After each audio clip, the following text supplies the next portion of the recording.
Imagine a timeline where reality glitch merged with an RPG, and high school romance is just betting on who has the highest damage output. It started a century back when pixelated nightmares tore through the dimensional veil and started spawn camping humanity. To survive the purge, we had to evolve, unlock abilities, farm XP, and min-max our stats just to see another sunrise. Fail to adapt, and it is game over, permanently. In this meta, top-tier players aren't just influencers, they are the species' only hope.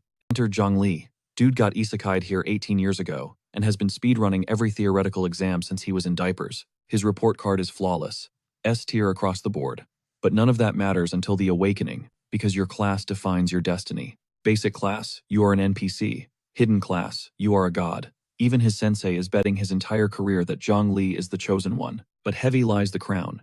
When you are the server's #1 prospect, every toxic tryhard comes looking for clout. Leading the hate train is Yan Shuo, walking steroid, massive ego, and backed by a powerful clan. He is rocking a golden bloodline and daddy's money, but Zhongli has been gapping him on the leaderboards since day one.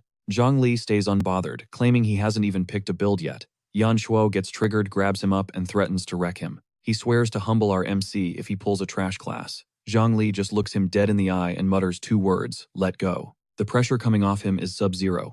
Yan Shuo actually flinches and backs off. Aura check passed. But bookmark this beef because it is about to explode. See, in this society, reputation is everything. If a prodigy bricks their awakening, they don't just drop in rank, they become a walking meme for the entire campus. Showtime. The awakening begins, and the first student immediately passes out. Total fail. Next. The proctor, barely contained in a dress that is definitely against dress code, drags the kid off stage and calls the next victim. Suddenly, emerald light floods the stadium.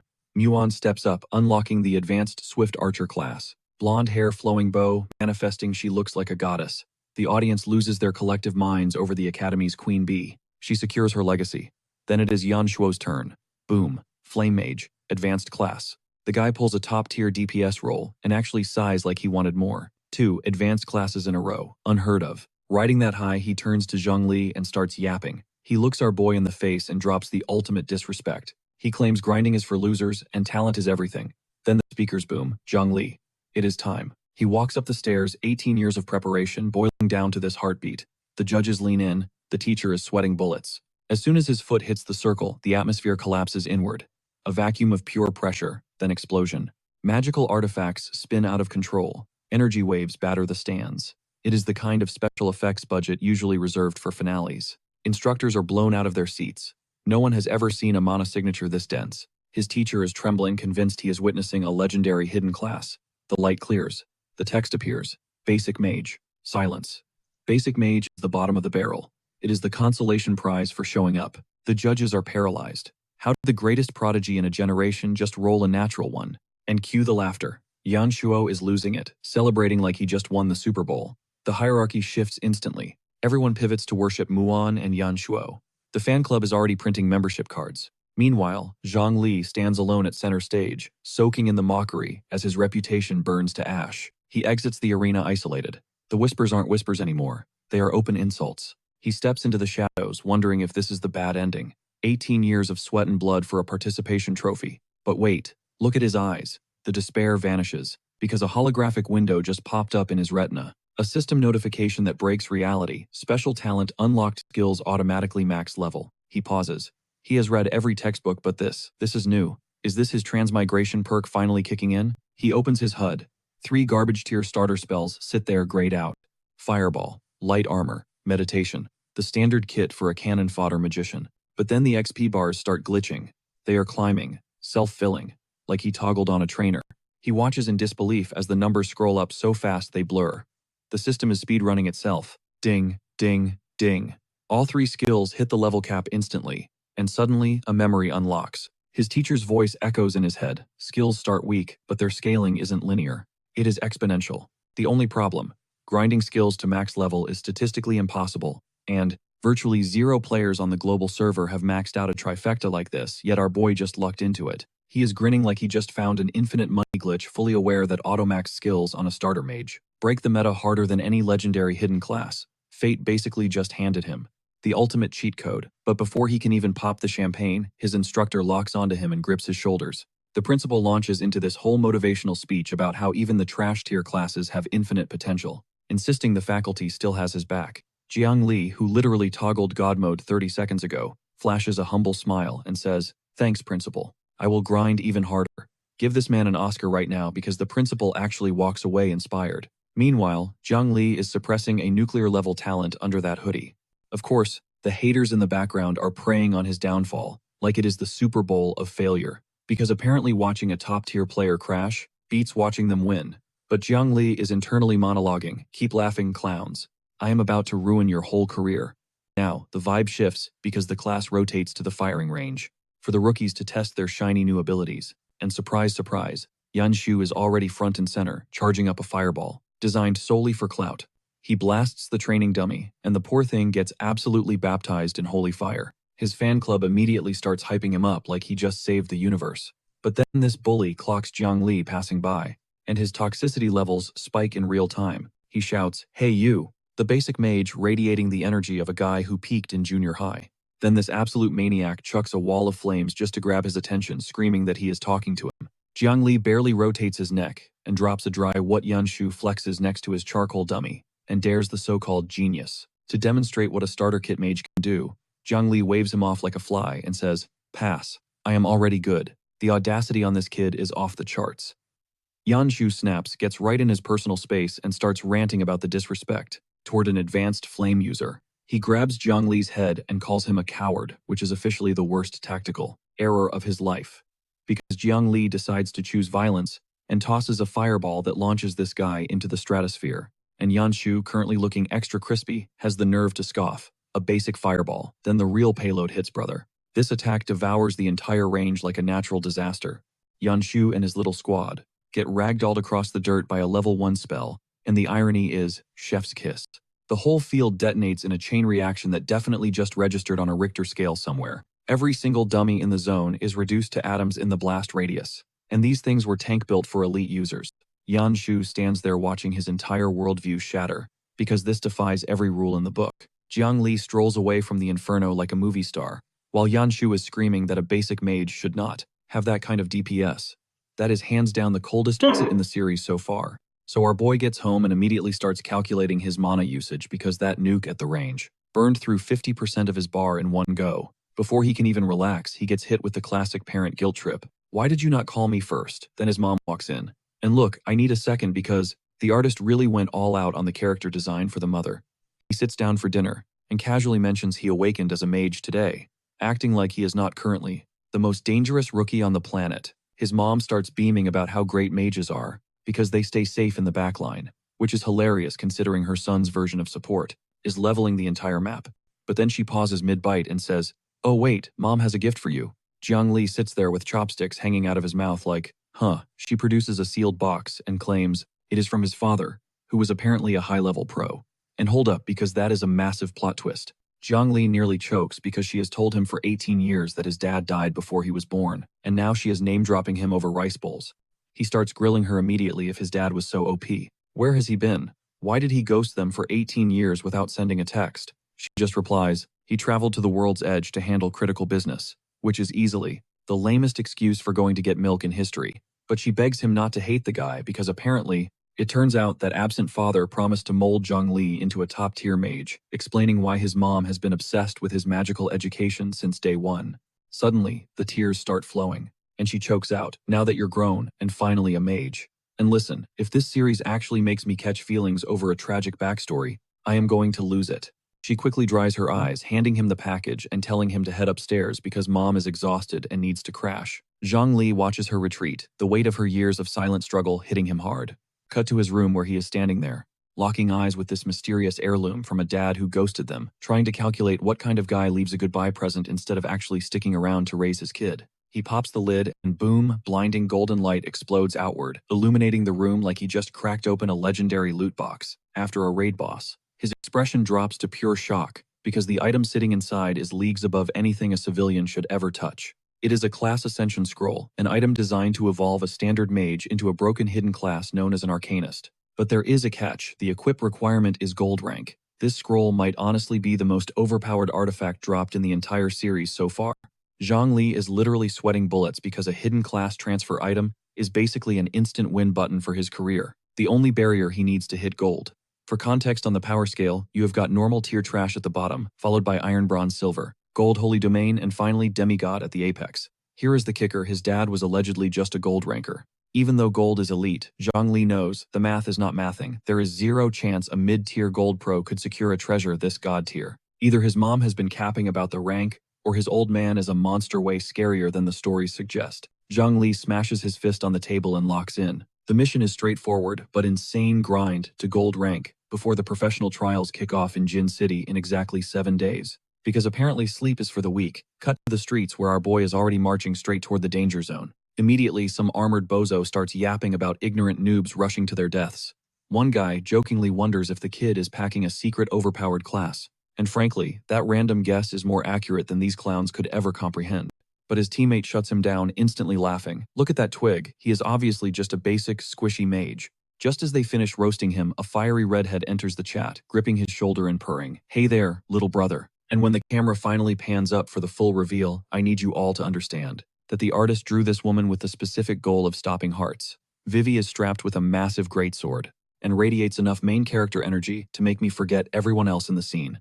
However, her two muscle-brain teammates immediately start complaining, whining that they cannot drag dead weight along on their raid, blatantly calling Zhongli a burden right to his face. Vivi claps back, asking why they are being such jerks, and the fact that she is defending a total stranger while looking that good is genuinely unfair to my mental health. But our protagonist just smiles calmly and replies, "Appreciate the offer, but I'm good solo," which is either the biggest flex or the dumbest death wish a level 1 mage could possibly have. Vivi isn't taking no for an answer, chasing him down and shouting, "Hold up." Zhongli spins around with the confused energy of a guy who has no clue he is being hit on by a certified 10 out of 10 baddie. She presses a mana potion into his hand, saying, "Since you're a fellow mage, you are definitely going to need this out there." She is acting out of pure benevolence, which is a level of wholesome I am not emotionally prepared for. Zhongli accepts the item with a goofy grin and a quick thanks, completely oblivious to the reality that he just friend-zoned the best thing to happen to him all year. Vivi waves him off with a dazzling smile. That feels like a personal attack on my soul, telling him to stay safe as she struts away. Cut to the Grey Forest. The first mob on the menu is a level 4 elite goblin, and this monstrosity is built like it has been chugging protein shakes and deadlifting tree trunks since day 1. Zhongli peeks from behind cover, assessing the threat. You can tell he isn't even breaking a sweat, which for a rookie mage is absolute psychotic behavior. He opens his palm, igniting a violent flame, because apparently the word stealth isn't in his dictionary. He launches a max-level fireball screaming through the canopy, like a heat-seeking missile with a vendetta. The goblin barely lifts its club before the nuke impacts dead center, instantly cooking the beast from the outside in. It shrieks, flailing wildly as it gets swallowed whole by an inferno that no level 4 mob was ever programmed to survive. The clearing detonates into a raging wall of fire that likely traumatized every living thing within a mile radius.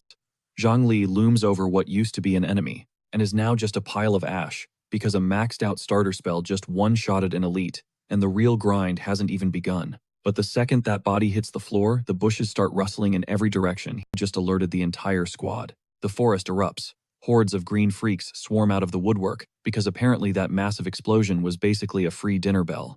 But does this mad lad flinch? Absolutely not. He's vibing, thinking, "Perfect. Now I don't have to chase you losers down one by one." A beefy goblin rushes him, screeching like a banshee, so Zhongli casually deploys a light armor spell. The creature's blade ricochets off his golden barrier like a foam sword hitting concrete. Clang, they keep hacking away. 0 damage. Using a max-level defense spell in a level 1 starter zone. That is just straight-up bullying. Then this guy smirks, flicks his wrist, and declares fireball cooldown complete. Boom. He dunks that fireball into the earth like he's trying to mail these goblins directly to the afterlife. The whole squad gets extra crispy in a split second, because overkill isn't in Zhongli's vocabulary. Level 2. Even he admits it feels like dropping a nuke on an anthill. But honestly, the XP payout is trash compared to the mana cost. Hunting for more victims, he dives deeper into the woods, totally unaware that something massive is stalking him from the canopy. Zhongli is fully locked in, igniting another flame and thinking, "Bring 'em on. I don't care how many pull up. Result's gonna be the same." He goes to snap his fingers and freezes. Major problem. This genius checks his status, and his mana bar is sitting at a big fat 0. 2 fireballs and a shield. That's it. His max tier spells guzzle mana faster than a frat bro at happy hour. Luckily, his shield still has juice, so he figures, fine, I'll throw hands now and meditate later. This absolute psycho grabs a random log off the ground, taunting the mobs that they can't crack his defense. He grips that branch with a savage grin that no mage should ever have. Alright boys, let's dance. He dives into the mosh pit, swinging that timber like he's in the major leagues. Shouting, witness the power of a battle mage. He cracks a goblin's skull with the swagger of a god. Someone clearly skipped the tutorial on restraint. But then the damage number pops up, a pathetic -10. The reality of being a squishy wizard with a stick hits him harder than the actual hit. Does he care? No shot. 10 damage is still damage, especially when the enemy literally can't touch you. After the most boring grind session in history, this clown finally chips them down and dings level 3. Panting like he just ran a marathon carrying a tree, he sits down to crunch the numbers. He's got enough juice for exactly one spell. One nuke and he's dry. If he needs a shield every fight, his leveling speed is going to be tragic. And while he's doing this mental math, something heavy drops from the sky, weapons ready. Jiangli freezes cold. That growl from the shadows, definitely not standard goblin energy. And those glowing red eyes, multiplying in the fog. Bad sign. Standing right there is a goblin built like a double-door fridge. It's gripping an axe heavier than Jiangli's entire future, and the tag above its head reads, Elite Monster. And what does our deranged hero do? He grins. Perfect timing. Elite mobs drop way more XP. That's all the motivation he needs. He casts light armor with the confidence of someone who has never considered that he might actually die today. The giant goblin stares down at him like he's a bug, crawling on a dinner plate. Suddenly, Jiangli has second thoughts and glances at his UI. Mana bone dry, health critical, and that shield he just panic cast. It burned the last fumes in his tank. Now he's face to face with a level 10 giant axe goblin. 0 mana, no shield, just a wooden stick, and the sheer audacity that got him into this mess. The beast swings that axe like it's trying to cleave the planet in two. Jiangli barely has time to blink. The blade obliterates the ground where he was standing a millisecond ago. The shockwave alone sends rocks flying like shrapnel. The green giant grins like it's game over, while Jiangli stands there thinking, okay, we have a problem. Even dodging burns energy this moron doesn't have. The next swing clips him hard enough to rattle his ancestors. And just when the boss fight couldn't get worse, a grunt leaps from the shadows. He totally forgot about the ads. Now the whole squad is ganging up on him, and this clown has the nerve to scream about bullying just because he's out of mana. But instead of panicking like a sane person, he starts running combat calculus in his brain.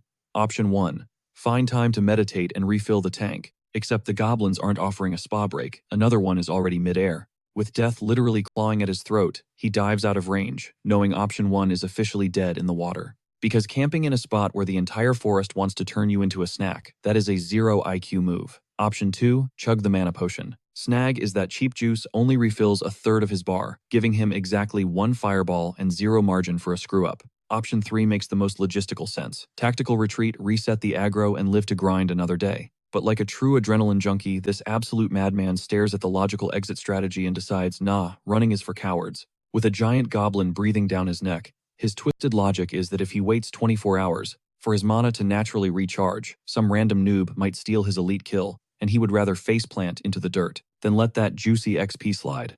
So this degeneracy incarnate downs the potion mid-sprint, moving like a speedrunner trying to clip through a wall. His MP bar starts ticking up painfully slow, but the axe-wielding boss is not about to let him buff up for free, landing a heavy blow that smacks the empty vial into orbit. But right before the kill shot lands, the goblin glitches out freezing as its axe bounces off an invisible wall. Light armor is online.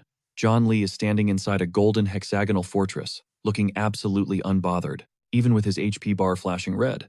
Now this is where the gameplay gets sweaty, because he is actually mathing out his mana regen rates with max level meditation before his shield gets deleted. The mob is unloading everything on the barrier, and this guy treats it like a 50-50 gacha pull, betting his actual life on the numbers. Then, this absolute psycho drops into a lotus position, inside the glowing dome, meditating while monsters beat on the glass like it is a drum solo. The giant goblin is triggered beyond belief, teeth grinding, veins popping, genuinely insulted that his lunch is taking a nap. The entire goblin squad starts wailing on the barrier, and that durability gauge is dropping way faster than his blue bar is filling, which is a major problem. The shield starts splintering, shards flying everywhere, and his mana is barely halfway while the shield is critical. The boss winds up for a massive overhead smash to turn that defense into dust, and the barrier finally shatters into 1,000 pixels, all around him. But John Lee opens his eyes looking way too zen for a guy who is completely exposed, because the mana bar just hit the sweet spot, and those glowing neon blue eyes scream one thing: checkmate. This lunatic actually has the nerve to smirk at the monster and ask, "You tired yet?" as if he was not just meditating inside a cracking eggshell 2 seconds ago. "Now it is my turn," he says, charging up a fireball. That is way too overpowered for a dude who nearly got wiped 6 times tonight. He fires that nuke point blank, like he is trying to personally deliver a eviction notice to the goblin's face. The blast hits the weak spot dead on, roasting the giant goblin into the world's crispiest barbecue. The explosion engulfs the entire mob pack, because apparently massive collateral damage is just John Lee's signature move now. A massive critical hit marker flashes, and this fool is standing in a blazing inferno, wheezing like he just finished a marathon. He wipes the soot off his face and casually mutters, "That was a close one." Talk about the understatement of the century. But then the victory screen pops, and this guy skips 4 entire levels, shooting straight to level 7 off a single elite takedown. So naturally, his first instinct is to rush the smoking carcass for the loot drop, because the grind never stops. 2 pieces of black iron gear drop gloves and boots. But he immediately starts roasting the game balance, complaining that his build is still a coin flip between one-shotting mobs or getting one-shotted himself. Then, he inspects the drip, calls the design trash, and decides to vend it later because the man has standards. Covered in ash and goblin guts, he runs the calculations and realizes that even at level 7, he still does not have the juice for 3 fireballs, and farming trash mobs is inefficient compared to hunting elites. He stands by the fire, wishing out loud for some cheap, wide-range area of effect spell that does not bankrupt his mana pool in 2 seconds. Suddenly, something in the loot pile glints. A skill book, a legitimate skill book, just sitting there like the devs heard his prayer and express shipped it. Same-day delivery service. This guy's eyes turn into dollar signs because not only can he learn it, it is compatible with novice classes, meaning his broke glass cannon build just got a major upgrade. He cracks the cover, and raw electricity starts sparking off the pages before he even reads the title. A blinding flash erupts from the grimoire, surging into his veins like the skill is speedrunning a direct download to his cerebral cortex. We are talking arc lightning, people. Massive AoE chain jumps between targets, a 0.5-second cast time, and a paralysis debuff to boot. But the real game changer, at max level, the mana cost is effectively 0. Zhongli is grinning like a toddler who just found the cookie jar unlocked. It scales with his level, and comes with built-in crowd control. Literally, the one thing his kit was desperate for. Time for a field test. He scours the area, and stumbles upon a goblin camp completely passed out around a dying fire. Poor guys have 0 clue they are about to become statistics.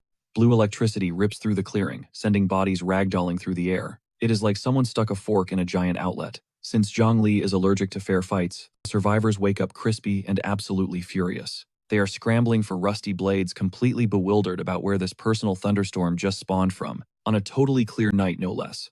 But our maniac is already charging up round 2, deciding one shock just was not enough. Looking personally offended that they are still breathing, he spams the attack instantly. Thank you. 0.5-second cast time. The cooldown is practically non-existent. The chain lightning ricochets between every goblin in sight like a pinball of pure deletion. They are stun-locked, unable to move a muscle. Sure, the damage per hit is not fireball numbers, but with this kind of attack speed, who cares? You can spam 4 arc lightnings for the mana cost of a single fireball, with way faster casting and cooldowns. Plus, no more herding mobs into a kill zone. This fool realizes he just patched every single hole in his build. Finally, a way to farm trash mobs without draining his mana bar in 2 seconds. So where does he aim next? Straight for the area boss of the Grey Forest. If an elite dropped 4 levels, the zone boss has got to be an XP goldmine. Miraculously, the idiot actually uses his brain for once sitting under the moonlight to regen his mana to full. Before engaging a boss that could one-shot him, he locates the main goblin settlement and starts scoping it out like a delivery driver, double-checking the house number. He creeps forward, clutching a wooden stick like it is going to do anything against a monster horde, thinking everyone is napping, right. His 200 IQ plan is to tiptoe past an entire sleeping army, locate the boss, and nuke it with fireballs before the alarm sounds. Then this absolute genius steps directly on a goblin. His face freezes the exact expression of a man, realizing he put 0 points into stealth. Because the goblin he just curb-stomped is now wide awake and extremely confused about the boot on its face. Suddenly, a red-eyed goblin guard looms over him, looking like a grumpy night shift manager, who just caught a shoplifter. Naturally, Zhang Li handles this situation with poise and dignity, by sprinting through the camp like he owes money to the mob. He grabs a smaller goblin by the skull, shouting "I knew it," trying to test if they are squishy. Spoiler alert, huge mistake. Every goblin within a mile just heard that and took it personally. The whole tribe wakes up, armed to the teeth and converging on the guy who thought sneaking just meant walking slower. Now, the moron is running for his life, screaming sorry while simultaneously yelling about saving mana for the boss, multitasking his panic attack. A goblin lands a clean slash across his back because apparently run in a straight line is his only evasion strats. That flips a switch. He skids to a halt, lightning crackling in his palm. and growls, so you want to fight, forgetting he was just apologizing 5 seconds ago. He unleashes the arc lightning. The forest explodes in blue light. Zhongli does not do warning shots. Electricity chains through every goblin in range. Their HP bars evaporate like they owe back taxes to the electric company. He does not let up. He fires another round instantly, proving the cooldown on this skill is genuinely offensive to game balance. Standing in a graveyard of fried goblins, he asks, "Why are you guys picking on me like he is the victim here?" He scans the twitching corpses, no area boss. Then the ground starts shaking. Like something beneath the forest just woke up pissed. A shadow the size of an office building rises behind him. Zhongli whispers, "Earthquake brother, that is not a tremor. That is the area boss standing directly behind you." Glowing eyes, massive pressure energy that screams, "Your mana pool is a joke." Now here is where it gets spicy. We cut to a separate group of clowns wandering the forest, complaining that night training out here is a straight-up death wish. Leading this crew is Yanquan Yanshu's cousin out here specifically to jump Zhongli, because nepotism runs deep in that family tree. Even his own lackey is side-eyeing the plan, asking if Zhongli is actually stupid enough to be hanging out in the monster forest this late at night. Quan zooms in with that textbook psycho stare and drops the line, "You don't trust me," which, let's be real, is a massive red flag, coming from a guy decked out in literal murder spikes. His minion instantly crumbles, flailing his hands around like he's allergic to getting punched in the face, yapping about how the elite mobs will absolutely wreck newbie players. But right in the middle of his panic attack, the floor starts quaking beneath them. Suddenly, the argument is irrelevant. Quan's expression shifts from menace to pure joy, looking like a guy who just found a winning lottery ticket in the trash because he realizes someone else just aggroed the area boss. He starts crunching the data. It's the goblin shaman. Usually it takes a squad of 3 black iron rankers to even survive this thing. So, the strats are clear. Let the randoms do the heavy lifting, soften the boss up, and then slide in for the legendary kill steal. This dude is literally speedrunning the scumbag antagonist category and loving every second of it. Meanwhile, our main character is analyzing the goblin shaman, deciding it actually looks squishier than the elites he just farmed. That is exactly the type of delusion that sends players straight back to the respawn screen. The system UI flashes level 20 boss goblin shaman. This absolute clown is level 7, stepping to a level 20 boss and thinks he can pass the vibe check.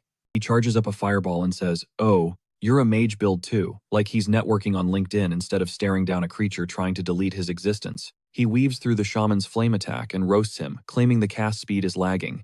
That is genuinely the wildest disrespect you can throw at another magic user. His fireball lands flush, and the system screams, "Critical hit." The clearing turns into a literal oven, roasting the shaman inside the inferno. For a split second, it actually looks like Zhongli might one-tap a boss while being 13 levels under. But then a projectile shoots out of the blaze at Mach speed. Because dungeon bosses don't just eat damage and die quietly. Jiang Li throws up a defensive stance, muttering, "I knew it wouldn't be that easy." Nothing ever is with his RNG. A level 5 ice arrow shreds through his barrier, like wet tissue paper, and his HP bar tanks so hard it practically goes into the negatives. The shaman glares through the smoke with glowing red eyes that basically scream, "You really thought fire beat ice." And he brought the squad. 2 goblin priests flank the boss like bouncers at a club, that Jiang Li is definitely not on the list for. The shaman chases him into the timber, and our boy is sprinting, because his entire build revolves around talking trash and then running for his life. This is where the difficulty spikes. The shaman starts manifesting dagger-sized ice shards with 0 cooldown. He launches an ice crescent that mows down the forest like aggressive landscaping gone wrong. Jiang Li is pinned behind a tree running diagnostics. He realizes the shaman's cloak has high magic resistance, which means his DPS has been nerfed the entire fight. He pulls up his status window and it's looking grim. Health in the red, mana pool, running on fumes, and phase 1 just started. Is this 5D chess? Or is he just getting clapped for being cocky? Instead of panic rolling, his eyes narrow. He decides to regen mana before the shaman sniffs him out. Too bad the boss has 0 respect for his timeout request, because ice spears start obliterating his cover. The woods are turning into a frozen war zone, with projectiles hailing down and ancient trees shattering like cheap glass. Jiang Li is playing the world's most high-stakes game of hide and seek. The shaman raises its staff, and the temperature plummets so hard you can practically feel the frostbite through your screen. He fires a concentrated ice beam vertically, like he's trying to drill to the center of the earth, just to tag Jiang Li. The blast rips through the canopy, and the raw power scaling is leagues above anything else in this dungeon. Ice and timber collide mid-air. The whole zone looks like a nuclear winter just touched down. But amidst this frozen chaos, this absolute mad lad drops into a meditation pose right on the battlefield. While ice bombs detonate around him, his eyes snap open, glowing electric blue, and you know exactly what that signifies, because we've seen him lock in like this before. Except the shaman is winding up an ultimate move, cackling like a maniac. A wall of ice magic, literally the size of a tsunami, is barreling straight at Zhang Li while he sits there thinking, well, that's not good. Which might honestly be the last words on his tombstone. So recap, Zhang Li is meditating, while a frozen apocalypse rushes him like a freight train with no brakes. Well, spoiler alert, he survived. Barely. But his stat screen looks like a bank account. The day before payday, his mana is too low to even spark a match. So he swaps elementals to lightning and sighs. This is all I've got left. Like a guy trying to pay rent with a jar of pennies. The shaman takes every single volt, like it just touched a live wire in the rain, screaming in agony. High voltage paralysis seizes its frame, dropping the beast to its knees like a marionette with severed strings. Helpless, the creature stares up at Zhang Li's looming silhouette, the realization hitting harder than the spell. The jokes are over. Zhang Li just cracked the code. His max-level lightning interrupts the shaman's casting animation. It cancels the ice magic instantly. Seeing the window, our MC launches himself forward with zero chill. Pure audacity on display, he snatches the enchanted robe right off the boss, like he is repossessing a car. He taunts, bet your resistance stats just tanked without this. Huh, the disrespect is off the charts. Clutching the enemy's gear, he thinks, your equipment, my turn to dominate. He rushes the boss with the swagger of a speedrunner who just found a glitch. The shaman is wheezing barely vertical, propped up on its staff like an ancient relic. It looks ready to collapse, but suddenly those eyes snap to crimson. Fear dissolves into pure, unadulterated rage. It is not over. The boss calls in, the ad's goblin guards fan out hunting for our boy. Then the shaman clocks something in the distance, its good eye widening in shock. It spots Zhang Li's glow through the foliage and decides to shut down this combo before it even starts. The boss goes full nuclear, channeling every last drop of mana into a final desperate ice nuke. A massive magic circle flares, firing an ice lance the size of a truck straight at Zhang Li's position. The projectile tears through the timber like a chainsaw, blending everything in its path. Impact. The ground explodes like a meteor hit, leaving nothing but a crater of frozen ruin. The shaman stands amidst the swirling frost, convinced it just wiped Zhang Li from the server. But then panic sets in. The crater is empty, just ice and dirt. No body, no loot. Before the creature can process the glitch, a voice chills it from behind. Eyes on me, ugly. Zhang Li is already airborne, 6 o'clock high, with a fireball primed and ready. He is wearing a game-over smirk. The shaman spins around, but it is way too late. Point-blank execution. Desperate, the beast throws up a flimsy defensive ward. But remember the stolen cloak. Without that fire resistance, the barrier shatters like cheap sugar glass. The flames punch right through. Critical hit. The system locks onto the weak point instantly. The boss gets roasted in its own arena. Zhang Li sticks the superhero, landing over the charred remains. That was a max-level fireball against zero resistance. Pure math, pure destruction. Standing over the corpse with a simple stick, he drops the coldest bar of the arc. Bad RNG for you meeting me today. He brings the weapon down for the kill. Most disrespectful kill in the series, hands down. The system interface goes haywire. Boom. 3 levels gained. He hit level 10, going from trash tier to boss slayer in a single night. And the loot. Legendary. A glowing staff and a skill book are waiting to be claimed. He inspects the stolen robe. Turns out it was a fire resistance item all along. That explains why his earlier attacks did 0 damage. Too bad the durability is fried now. But the real jackpot is the book. He instantly absorbs Ice Arrow, the exact spell that almost punched his ticket. He grins, running the numbers. If a level 5 arrow nearly killed me, a max level shot will obliterate everything. On top of that, the goblin staff comes with built-in magic penetration. He can now melt through tanky mobs like butter. The kid's loadout is officially stacked. But the celebration gets cut short. A voice slices through the trees. Freeze, kid. Hands where I can see them. Enter Quan and his squad. They have already confirmed the area is clear, and assumed Zhang Li's team is wiped. Quan approaches with a snake-like smirk. Freshly awakened and you soloed a boss, color me impressed. Too bad you left your squad to die. Zhang Li raises his hands, genuinely baffled. Wait, how do you know my name? Because a stranger knowing his ID is a massive red flag. The guy puffs out his chest. Yan Quan. Yan family of Jin Chung. And his lackeys pose like it means something.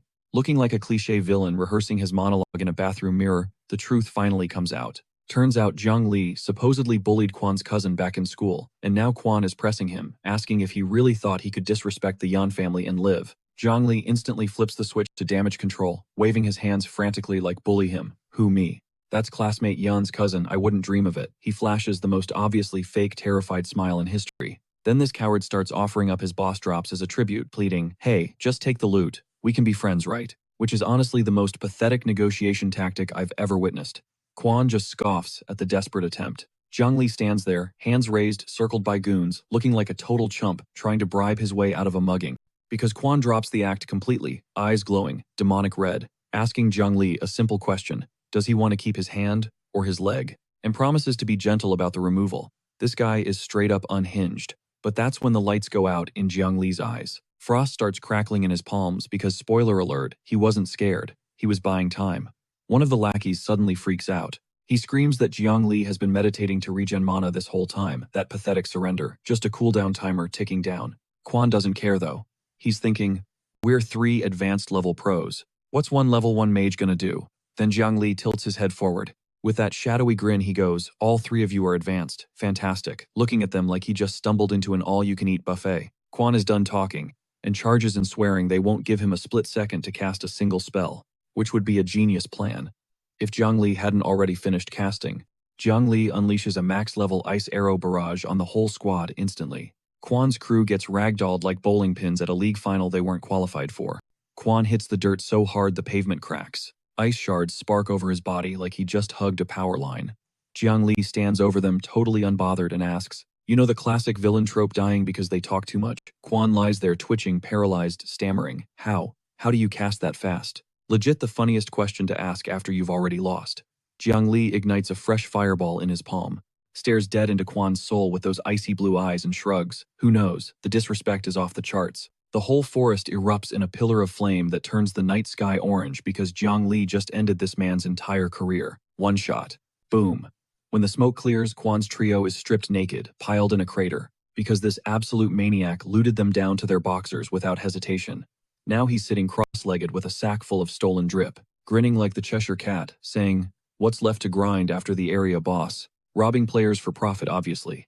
The man has zero moral compass, and I have to respect the hustle. But reality checks in, he only got 3 levels from the boss. So this greedy goblin is already plotting his next grind spot. He struts away, clutching the goblin staff and every single thing Quan owned, casually narrating how 3 Black Iron pros tried to gank a newbie and got wiped. It's too embarrassing to even put on the leaderboards. He makes it back to Rosetown.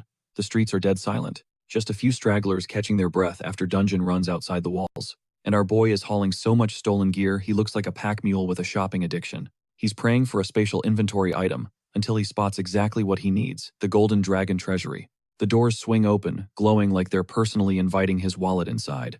First thing he sees, a pink-haired shopgirl, wearing an outfit engineered to make customers forget budget constraints. She asks if she can help him with anything. Look, my brother, in gaming, I need her help with several things. Jiang Li dumps his entire loot haul on the counter. He asks to liquidate everything. She cheerfully starts sorting through the mountain of gear he just jacked from 3 grown men. She tallies it up and says that'll be 972,000 Flame Dragon coins. But let's round it up to a cool million for you. This guy nearly falls out of his chair.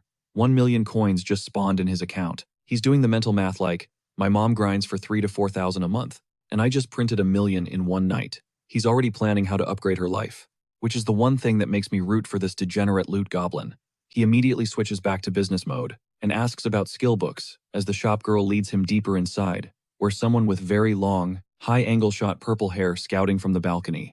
Keep your optics locked on her because that is Mo Ching Ching, the certified genius of Golden City Academy, and she just clocked Jiang Li from across the complex. And look, the artist absolutely cooked with this character design. She is drawn with lethal levels of beauty. Meanwhile, our oblivious protagonist has drifted into the library wing asking for the absolute bare-bones mage skill recommendations, totally unaware that an elite academy queen is upstairs analyzing his entire existence. She displays the standard starter kit, Windblade, Ice Arrow, the basic loadout, but the price tag, each one costs 600,000 Flame Dragon coins.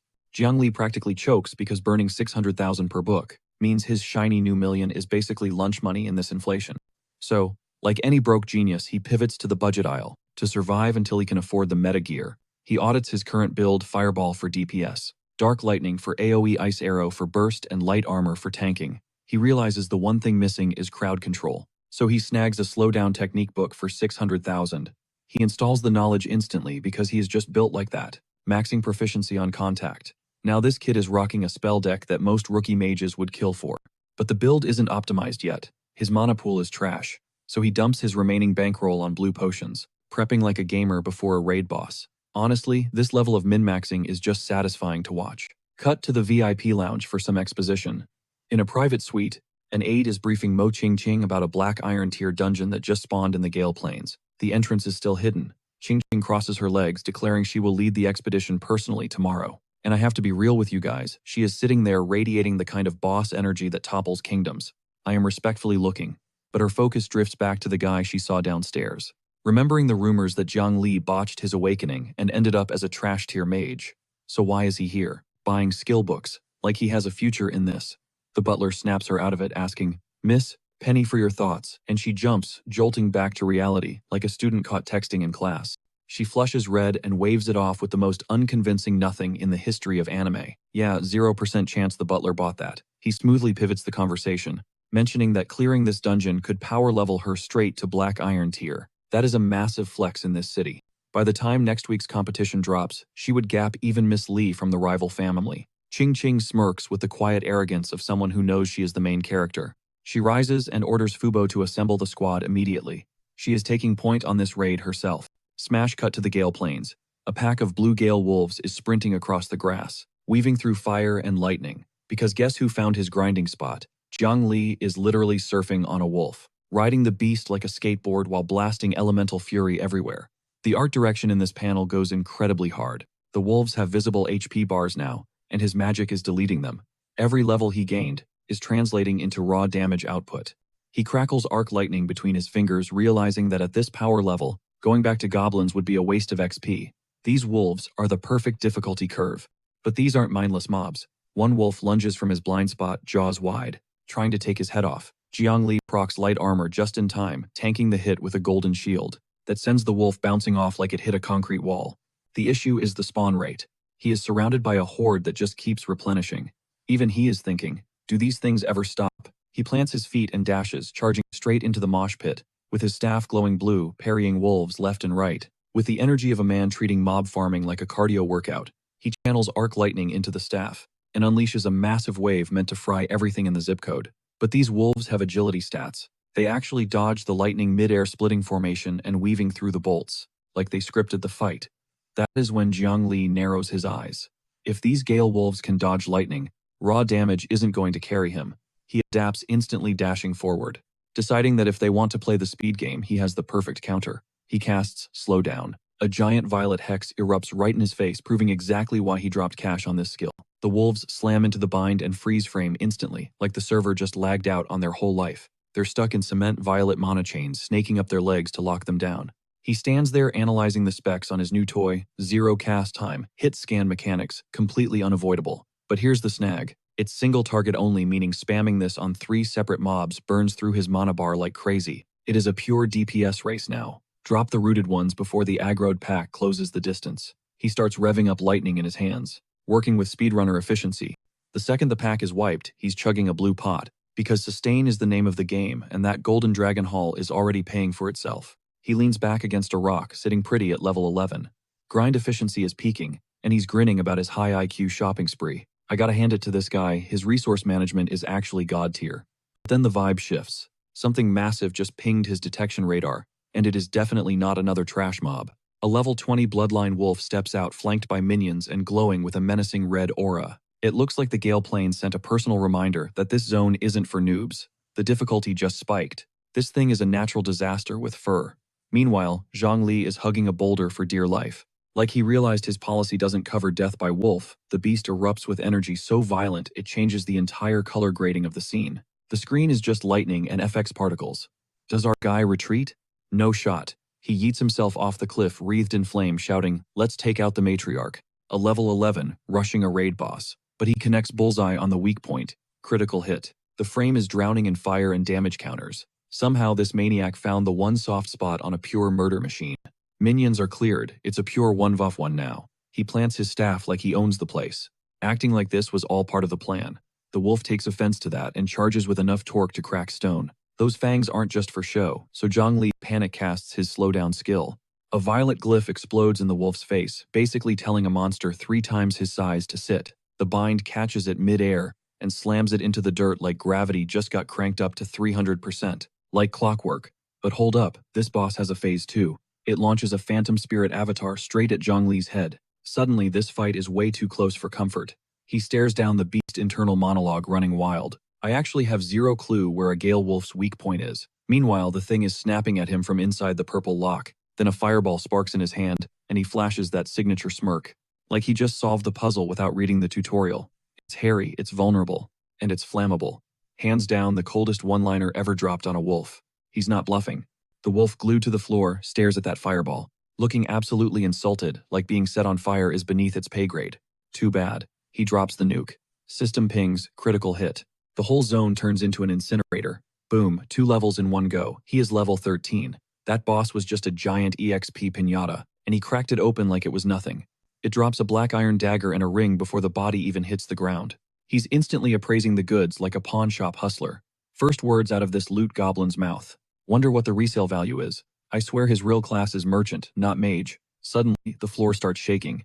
Something massive is tearing across the plains, closing in fast, and it has zero chill. Zhang Li scrambles up confused. Apparently, the Gale Plains has a strict policy. No breaks for the wicked. The second he spots the source, the victory lap is over. A dust storm the size of a city block is rolling right at him.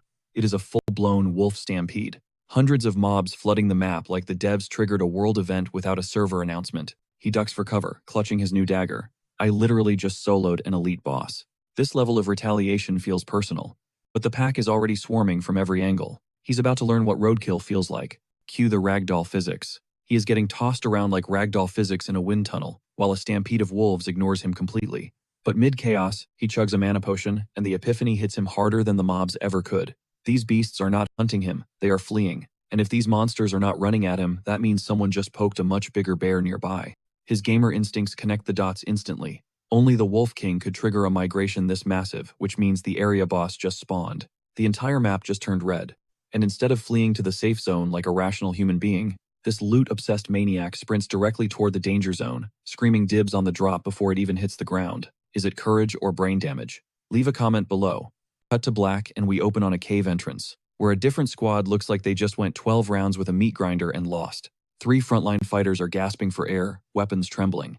And standing dead center is an orange-haired mage, rocking emerald eyes, and an outfit that the character designers definitely optimized for maximum distraction. She basically monopolizes the screen time. But before the audience can simp properly, the bald captain is raging at an intruder for kill stealing, and the response is a blade to the swordsman's throat, because the new arrivals are definitely not here to talk diplomacy. These ambushers have the audacity to victim blame, telling them it is their own fault for trying to raid a boss, with a glass cannon team, finders keepers essentially, and the ego on these parasites is off the charts. It is a full bandit crew, declaring that the loot, the Wolf King's corpse, and everything else is now their property. Mark these guys as kill on sight. The 3 adventurers stare down the mob walking their way, and the power gap is not just wide, it is a canyon. So the captain folds, offering up their entire inventory. The boss drops the raw materials, everything, just to keep his HP bar above 0. And Vivi has to stand there, watching her leader lose his spine in 4K. But the Mohawk bandit leader laughs and updates the terms of service. He does not want the trash loot. He wants the healer. He wants Vivi. And the vibes in this scene just went from desperate to absolutely predatory. This creep says, I will release you after I have had my fun, looking like a walking restraining order waiting to happen, because we just crossed the line from fantasy battle into straight-up criminal intent. Vivi screams for her party leader to do something, and this absolute failure of a man mumbles Vivi, don't make this hard for me. This spineless coward is actually weeping about his own survival, while preparing to trade his teammate, like she is currency. Hands down the trashiest character arc we have seen all season, and the bar was low. He reaches for her, she whispers a terrified no, and the betrayal from her own tank hits harder than any bandit threat. She is backed against the cold stone nowhere to kite, begging them to stay away. And if a hero does not spawn in the next 5 seconds, I am rage quitting this series. A rough hand grabs her, and she pleads for mercy. The tension is suffocating, because she knows nobody is coming to save her, until a jagged bolt of blue lightning nukes the entire bandit squad from orbit. And just like that, the bad guys receive a high-voltage eviction notice. Every face freezes the bandits, the traitor Captain Vivi. No one can process the sudden light show. The Mohawk leader is fuming static electricity, literally frying his hair, screaming about who dared to interrupt his good time. This predator genuinely thinks he is the victim.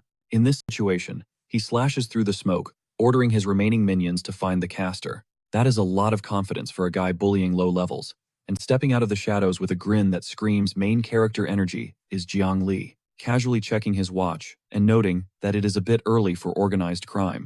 The reveal is absolute cinema, him standing there wreathed in flame, skull staff in hand, asking if they are ready to get wrecked. This entrance, easily the coldest moment in the manhwa so far. A bandit rushes him with a heavy overhead smash, and Zhongli catches the blade like he is catching a frisbee. He stares the attacker in the soul and says, "Did I say you could move?" and detonates a point-blank fireball that launches the guy and his buddies into the stratosphere. Rule number 1, never interrupt the monologue. The bandit leader who was talking all that trash is now on his knees praying to RNGesus, and Vivi is just paralyzed watching a total stranger speedrun her nightmare scenario in under 60 seconds. She looks up at her savior, vision blurry with tears, and whispers the iconic line, "Is it really you?" So it turns out our girl has Zhongli's entire bio clocked, and we just walked into a lore dump nobody signed up for. Meanwhile, Mohawk is desperately trying to run the numbers because half his crew just got deleted from existence in one single rotation. Now he's standing there clutching his butter knife, wondering if choosing the thug life was a mistake. But the delusion is strong with this one. He hypes himself up because technically Zhongli is just a mage, and according to RPG logic, that means he's a glass cannon waiting to be shattered. So, he screams at his goons to Zerg rush Zhongli before he can cast, and these NPCs actually follow orders. Big mistake. Zhongli sparks a flame in his palm casually, like he's lighting a scented candle on a winter night. He wonders why these guys are speedrunning toward their own funerals, then serves up a fireball with extra spice, turning the rush into an instant barbecue party while asking if they're really in that much of a hurry to meet Jesus. Mohawk barely weaves through the heat wave, while one of his minions faceplants his weapon, yeeting itself into the abyss, like it filed for divorce. The boss is glitching out because how does a basic level 1 fireball hit like a semi-truck? He's screaming that it's just a starter skill, but the DPS numbers aren't adding up. Suddenly, every bandit sword hits the floor in unison like a synchronized surrender, and Mr. Tough Guy, who was ready to commit felonies 5 minutes ago, is now face down eating dirt, yelling that it was just a prank trying to talk his way out of this beatdown like he's disputing a speeding ticket. Then this spineless cockroach pivots to bribery, begging Zhongli to take Vivi and leave while leaking that the Blood Rune Wolf King is hiding deeper inside. Zhongli isn't interested in a plea deal. He conjures an ice arrow, loaded with enough chill to end the chat permanently. He tells them, "You chose violence, now accept the consequences." And that ice lance punches through Mohawk like a karmic receipt for every scumbag move he's ever made. Dude is literally coughing up blood and still has the audacity to threaten that the wolf mercenaries will want get back. You have to respect the commitment to being wrong. Meanwhile, Zhongli is just chilling, sitting cross-legged among the bodies, checking his cooldowns like he's scrolling through a grocery list. He realizes the level up just unlocked a massive chunk of his spellbook.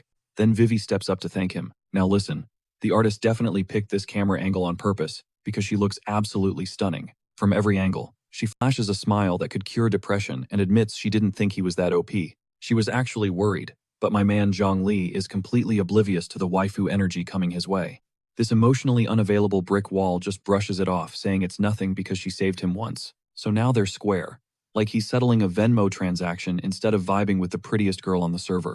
Then without skipping a beat, this absolute madman invites her to go raid the Wolf King boss, like he's asking her to grab a coffee. The sheer audacity of this man is unmatched. Vivi is trying to process that this psycho just soloed a merc squad, and is now speed-running toward a boss room like he's late for an appointment. Her expression says it all. I'm speechless too. We get a zoomed-in shot of those emerald eyes as she wonders if he's rocking a hidden legendary class, because a rookie shouldn't be this broken.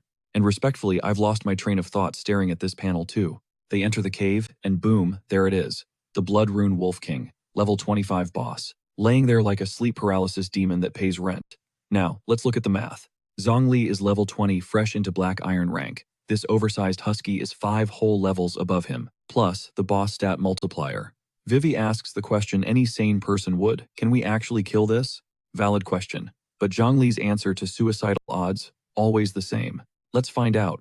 He opens with a fire lance straight to the Wolf King's snout. Subtlety isn't his strong suit. The explosion lights up the cave, and for a split second, it looks like an easy win. But the system gives him zero love. No crit. No weakness exploit. Basically, using fire on this beast is like throwing a hot towel at a tank. And the Wolf King takes that personally. It bursts through the flames, roaring about how the intruders are about to die. And yeah, the nightmare fuel speaks, which sends the creep factor through the roof. Zhongli is looking up at this skyscraper of a monstrosity actually shook that a boss mob has the IQ to drop full sentences. But his gamer instincts kick in fast. Pyro isn't cutting it here. But wait, the Wolf King's magic resistance, non-existent. This isn't a brawl anymore. It's 4D chess. So he flips the script instantly. He casts a debuff, shackling the king in violet energy chains. Rule number 1, if you can't nuke it, you crowd control it. The hex lands and the beast starts lagging like it's on bad Wi-Fi, purple mana binding its limbs. Damage counters pop off as blood sprays. And for a second, this titan looks like it can actually be deleted. But a glitched boss is still a boss. It shreds the debuff and bulldozes forward. With enough torque to fracture the cavern geometry, Zhongli barely procs his light shield in time. The collision wipes nearly his whole health bar, the barrier shattering like cheap glass. Red alerts are screaming, because this playtesting phase is over. Zhongli scrambles back, realizing he's one hit away from a game over. Even with the slow active, this thing moves like the devs forgot to nerf it. That 5-level gap is lethal, so he pivots to cryo, crystallizing the air into a frost arrow on his staff. If raw power fails, you need surgical precision. And this is Vivi's MVP moment. She hits him with a massive amp, doubling his DPS instantly. Honestly, a support tier like that is the holy grail of party comps. The buff hits Zhongli like a cheat code from the admins fusing golden auras with his frost magic. The man just got upgraded mid-combat, but the Wolf King reads the telegraph. Like a pro gamer, sidestepping the enhanced ice arrow completely. Vivi freezes in horror, thinking they just wasted their ult. But look at Zhongli's face. He's smirking. That miss pure bait. Frost swirls around his fingers as he whispers, "Gotcha." This tactical psycho just juked a level 25 boss into a trap. The actual attack slams into the king's blind spot, triggering a massive critical hit notification. And Zhongli drops the coldest line of the raid, saying he grinds bosses like this for breakfast. Turns out this genius memorized the hitboxes for the entire wolf species. The vulnerability is right at the waist. Vivi is staring at him, looking at this novice mage like he just speedran a puzzle she's been stuck on for a month. The Wolf King stumbles, veins pulsing with angry crimson mana, breathing heavy with hate. The vibe just shifted from winning to survival horror. The mutt throws its head back and unleashes a roar that rattles the physics engine. Gamers, you know exactly what that animation means. Vivi screams a warning, enrage timer triggered. The cave floods with blood-red aura. That is the universal signal that the difficulty just cranked up to nightmare mode. And it gets worse. The king didn't just buff himself, he popped a summon skill. A whole pack of blood wolves. Spawns from the floor like the raid boss just opened the gates of hell.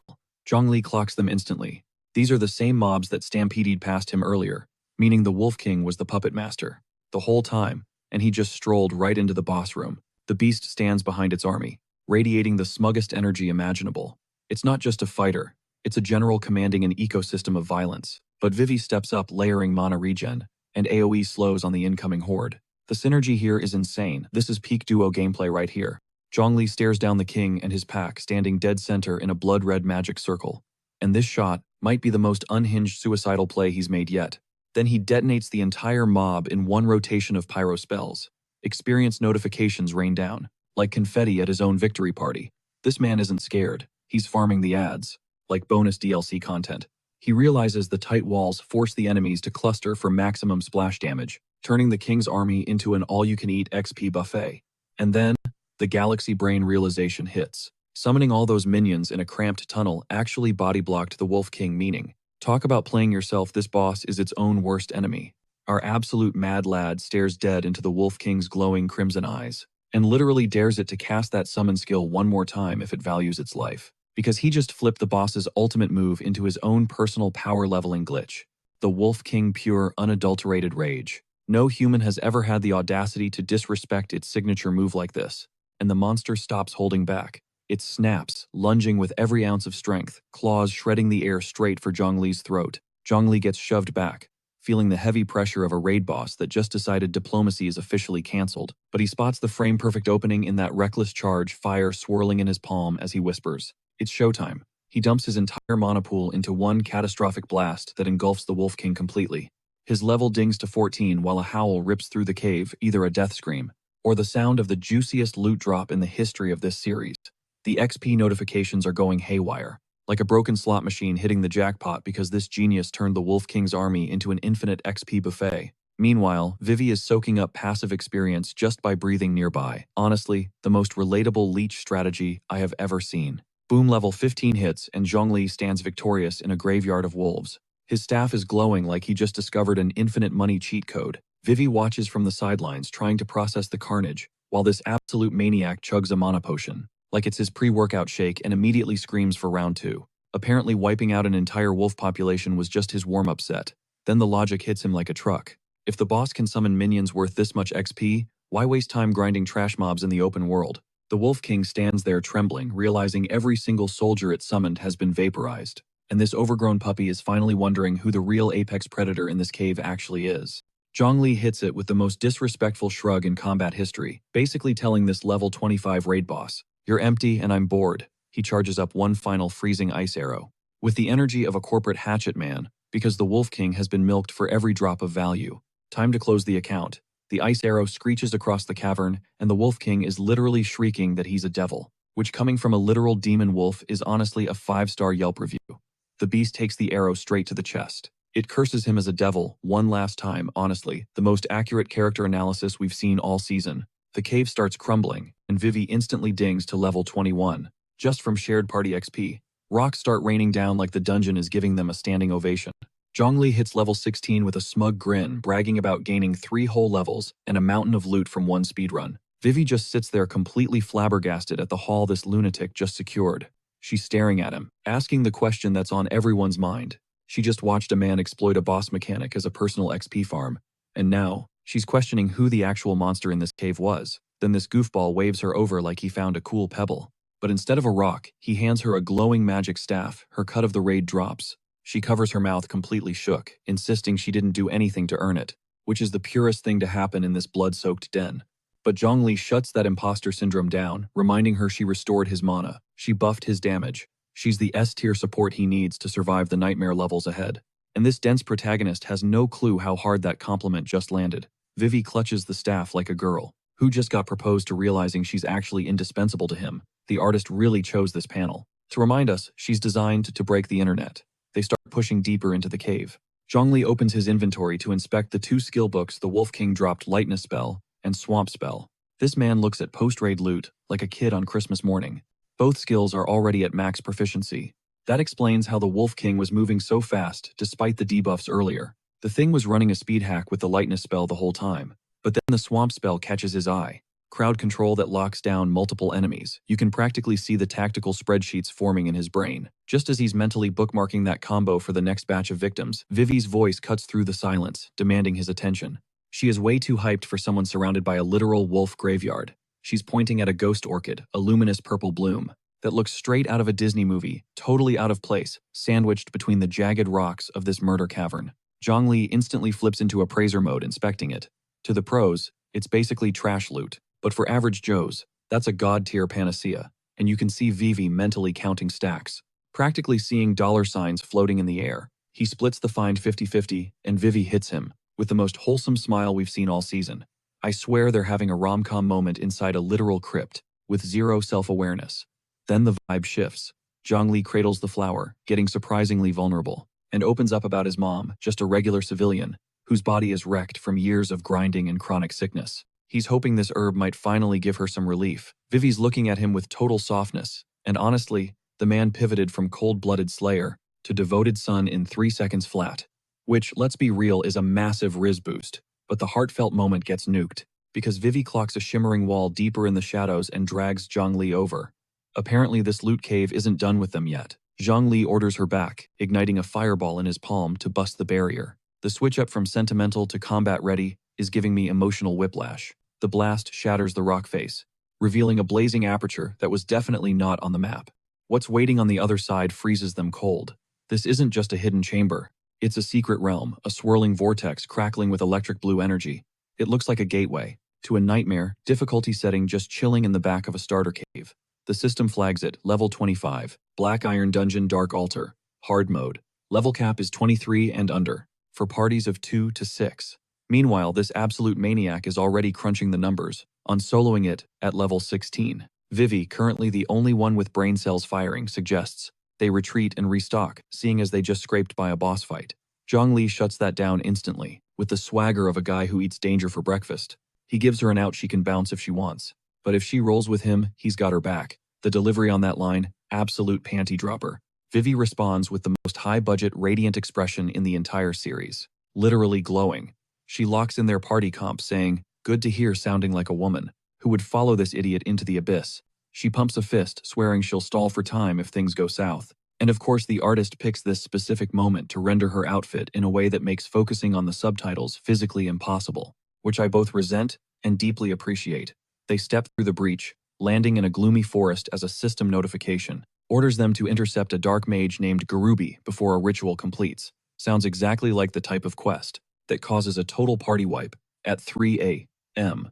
But Zhongli hears Dark Mage, and his brain autocorrects to Rare Mage Gear.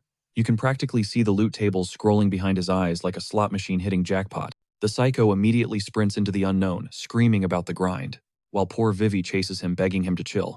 They are officially the most unhinged duo to ever attempt hard mode. Then snap, his face goes stone cold. He grabs Vivi's wrist, yanking her behind cover and hissing at her to hide. The velocity of his switch from loot goblin to tactical operative is borderline psychotic. Vivi's pressed against the bark, totally lost, while Zhongli peeks out with the intensity of a player who just realized they pulled way too much aggro. What did he see? A level 20 skeleton knight atop a ghost steed wreathed in blue hellfire. This single trash mob looks like it could be the final boss in a generic isekai. Zhongli realizes the fodder enemies are level 20 and starts running the danger calculus, while crouching in the dirt with a girl who has way too much faith in him. But it's not just one, it's an entire patrol squad of skeleton knights and shadow warriors. And instead of fleeing this absolute clown, is practically drooling over the potential XP because his survival instinct is permanently disconnected.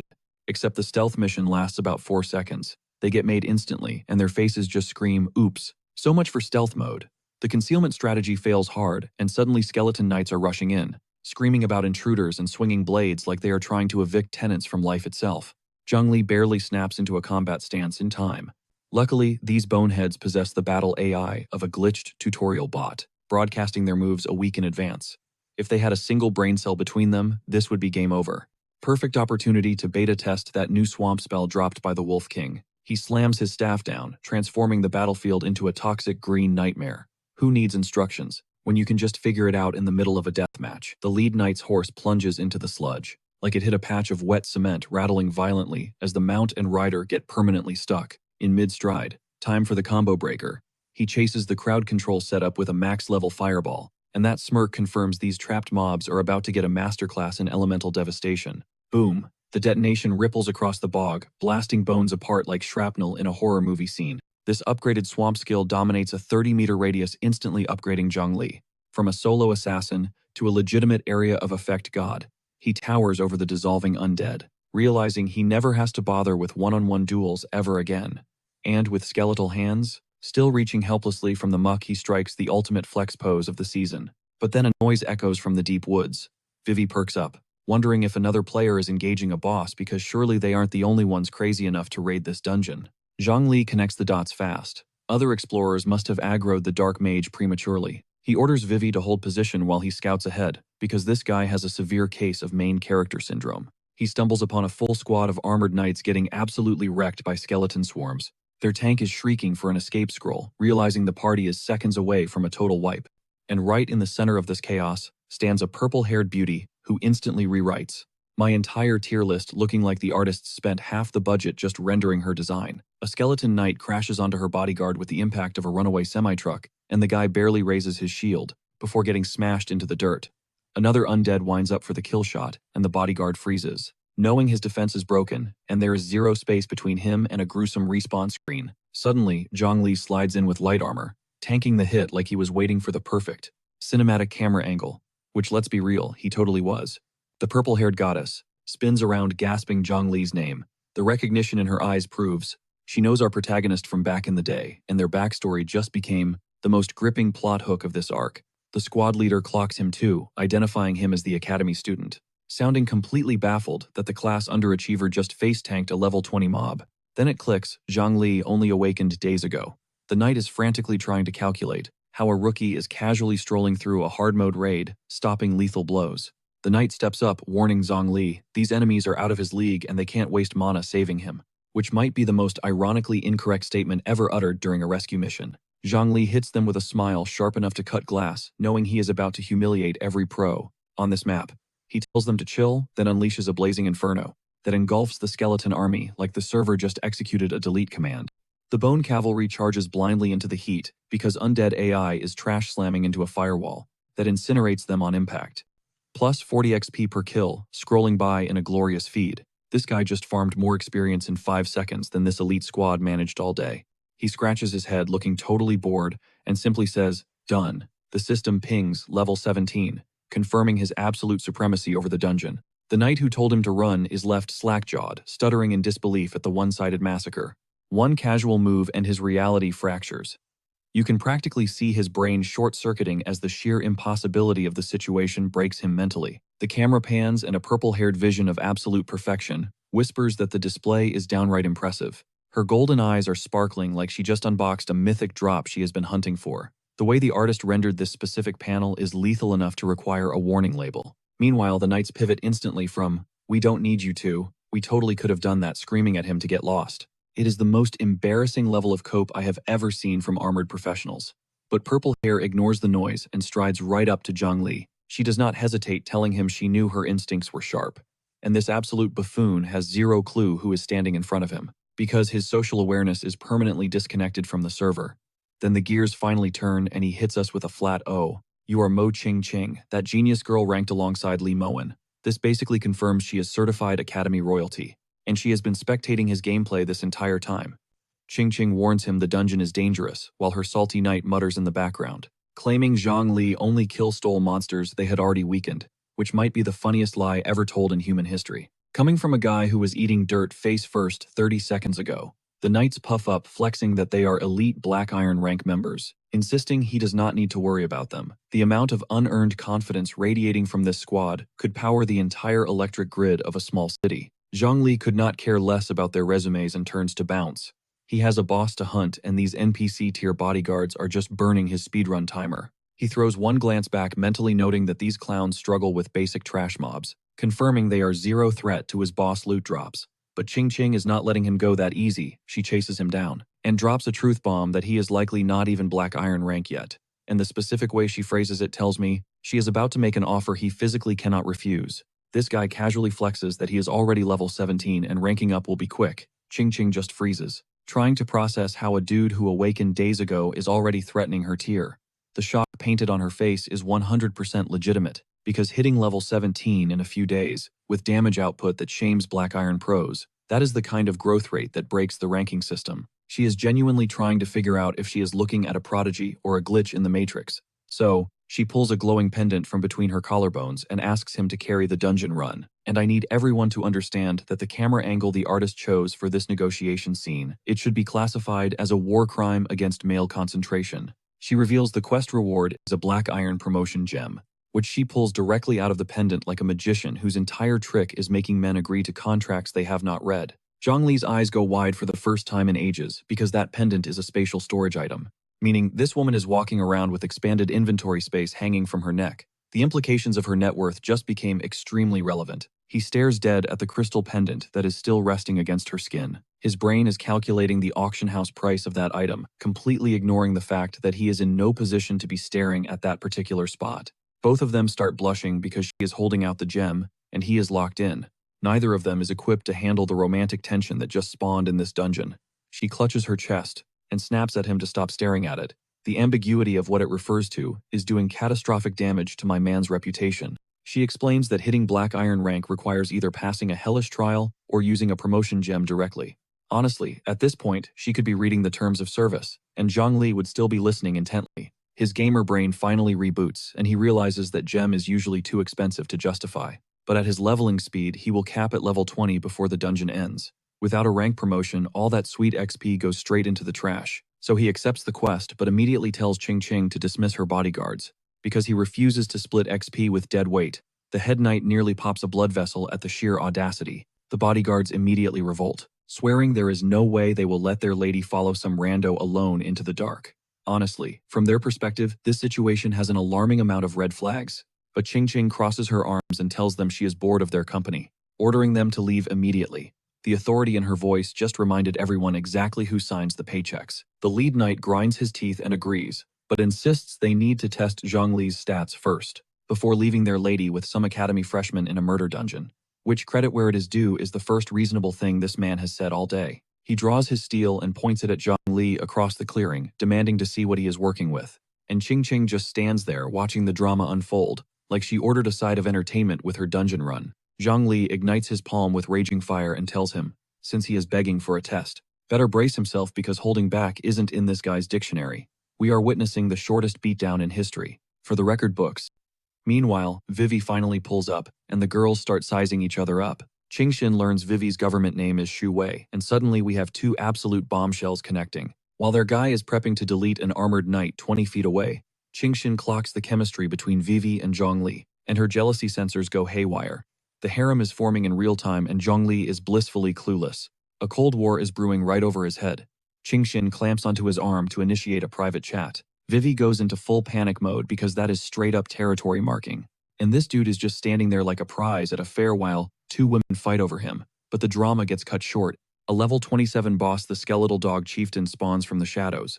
Drip check purple aura. This thing makes the Wolf King look like a cuddly poodle. Right as this nightmare steps into the frame, Zhongli unlocks a brain-breaking realization he can dual cast skills simultaneously. This combo might create a power the world has never seen. The absolute madman. He hurls a fireball the size of a minivan and casually apologizes to the knight for the slight overkill, asking him to bear with it. The knight just stands there, shield up, watching a literal sun crash down on his head, mumbling about beginner mages until the heat hits him mid-sentence. Because no rookie casts a nuke that can barbecue an entire city block, his whole career flashes before his eyes. He's literally whispering, "This is the end," twice for dramatic effect, because saying it once wasn't pathetic enough. Then poof, the fireball vanishes right behind him. This guy was writing his will 3 seconds ago, yet he has the nerve to say, "Let's call it a draw." As if he had a choice, Zhongli flicks an ember off his finger, smirking like a demon, and tells him, "If you want more, come get it." That is the most disrespectful mercy I have ever seen. Now, the cope reaches clinical levels. The knight turns around, claiming Zhongli's skills are decent, but slightly weaker than theirs, and he's lucky they went easy. They bow to Qingxin and announce their retreat. The speed at which these grown men flee from a freshman academy student needs to be studied by scientists. The second the escorts vanish, Vivi sprints in from off-screen. She clings to Zhongli like a koala begging to join the party because she was terrified. And this fool just shrugs, saying he'll try. But Qingxin is watching Vivi hang off him. Her golden eyes are running a full background check. She doesn't recall a girlfriend file in his history. This PDA is not approved. The girls properly introduce themselves, and Qingxin mentions she's Zhongli's classmate, while Vivi drops her alias, Shu Wei, and our dense MC stands between them, totally unaware he is the territory they are contesting. Qingxin narrows those stunning eyes, realizing they seem tight. In girl code, Vivi just got promoted from acquaintance to arch-rival, so Qingxin hooks his arm power move, saying she has private matters to discuss. Vivi's jaw hits the floor. That escalated instantly. Qingxin asks about his troubled awakening. This brick wall keeps a straight face, claiming he's just an ordinary mage, while standing next to a woman whose outfit screams distraction. But he follows up with, "You don't need a special class to be strong." The way she looks at him, that dialogue hit the bullseye. Pure main character energy. He hits her with a cinematic smirk and says, "He has his own way." I need this man to realize he is accidentally speedrunning her heart, with no walkthrough. A second later, he pops a lightness spell and gets back to the grind. Because romance is temporary, but XP is eternal. He starts deleting skeletons left and right. XP plus 40 popping like confetti. The system pings level 18 achieved. He's treating this dungeon like a treadmill. Meanwhile, Vivi and Qingxin watch from the bushes as the forest burns. Qingxin asks, is he always this intense? Vivi admits it freaked her out at first too, like they're talking about a dangerous pet. But Qingxin's analytical brain is already spinning. Zhongli is spamming skills from the beginner tier, but those damage numbers are punching way above their weight class, and the contradiction is absolutely wrecking her brain. Because the math isn't mathing, folks. But hold up, things are about to get spicy. Because the level 27, Skeleton Knight Commander finally stomps out of the gloom mounted on a nightmarish skeletal horse, and dripping with enough purple aura to keep a haunted house running until the heat death of the universe. But Zhongli clocks that boss tag, and his eyes go supernova, like he just snagged a buy one get one coupon. He boots up a swamp spell circle, and casually asks if there are any other bosses in the back, like he's ordering off a dinner menu. The commander rushes in with the bone cavalry, and Zhongli claims that it doesn't matter how deep the mob is, it's all irrelevant, a line that either makes you a legend, or sends you straight to the ER. The swamp spell anchors every skeleton minion to the floor, like quicksand made of pure disrespect. And Zhongli announces that as long as his crowd control game is on point, these calcium boys are zero threat. But the commander busts out of the swamp and locks a red-eyed death stare on him with the kind of intensity that screams, "I am not your average trash mob." Then it blindsides him, slamming that skeletal mount into his chest at full velocity.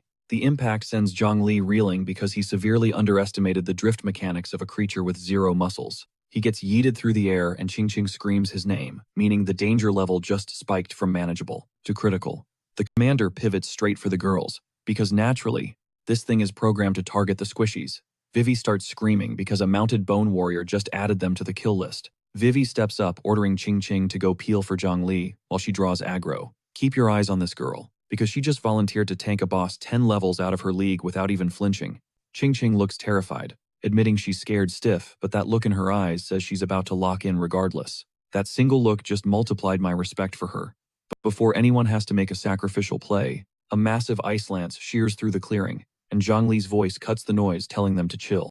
The ice spear connects square with the commander's skull, cracking that helmet like a baseball bat through a piñata. Zhongli is already back on his feet, staff gripped tight blue energy crackling off him. Like the hit just buffed his rage instead of dropping his HP.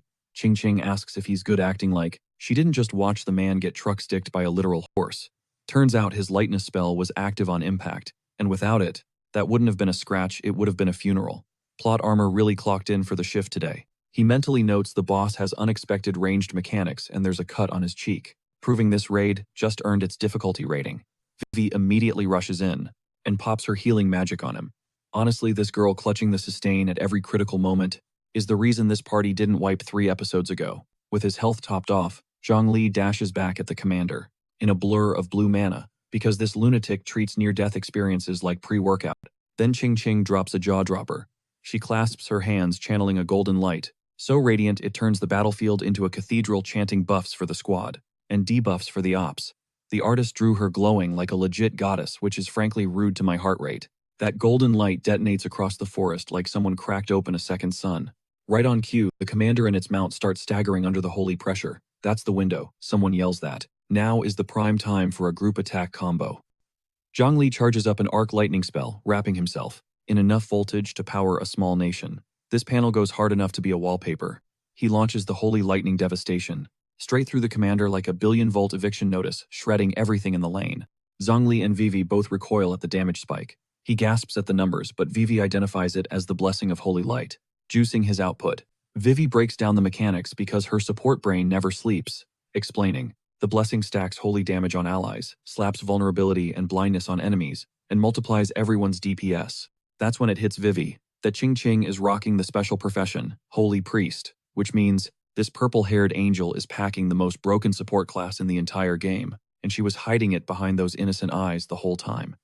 Is there anything about this woman that isn't absurdly premium? But the commander shakes off the paralysis and starts recovering because level 27 bosses don't fold to one combo. Despite the flashy visuals, Zhongli doesn't waste a second shouting for Ching Ching to refresh those buffs immediately. Vivi starts ramping up the magical DPS, and suddenly this trio clicks, moving with the seamless rhythm of a veteran raid squad. But the enemy commander flips the script, abandoning defense to blitz straight for the squishy backline. The monster's AI is smart. If it can't nuke the carry, it's going to delete the support first. The commander brings its colossal blade down with earth-shattering force, literally cratering the terrain on impact. Zhongli and Ching Ching sync up instantly, erecting a blinding wall of holy energy to tank the hit. The boss recoils, screeching, impossible in disbelief, stunned that this scrappy little team just shrugged off its ultimate move.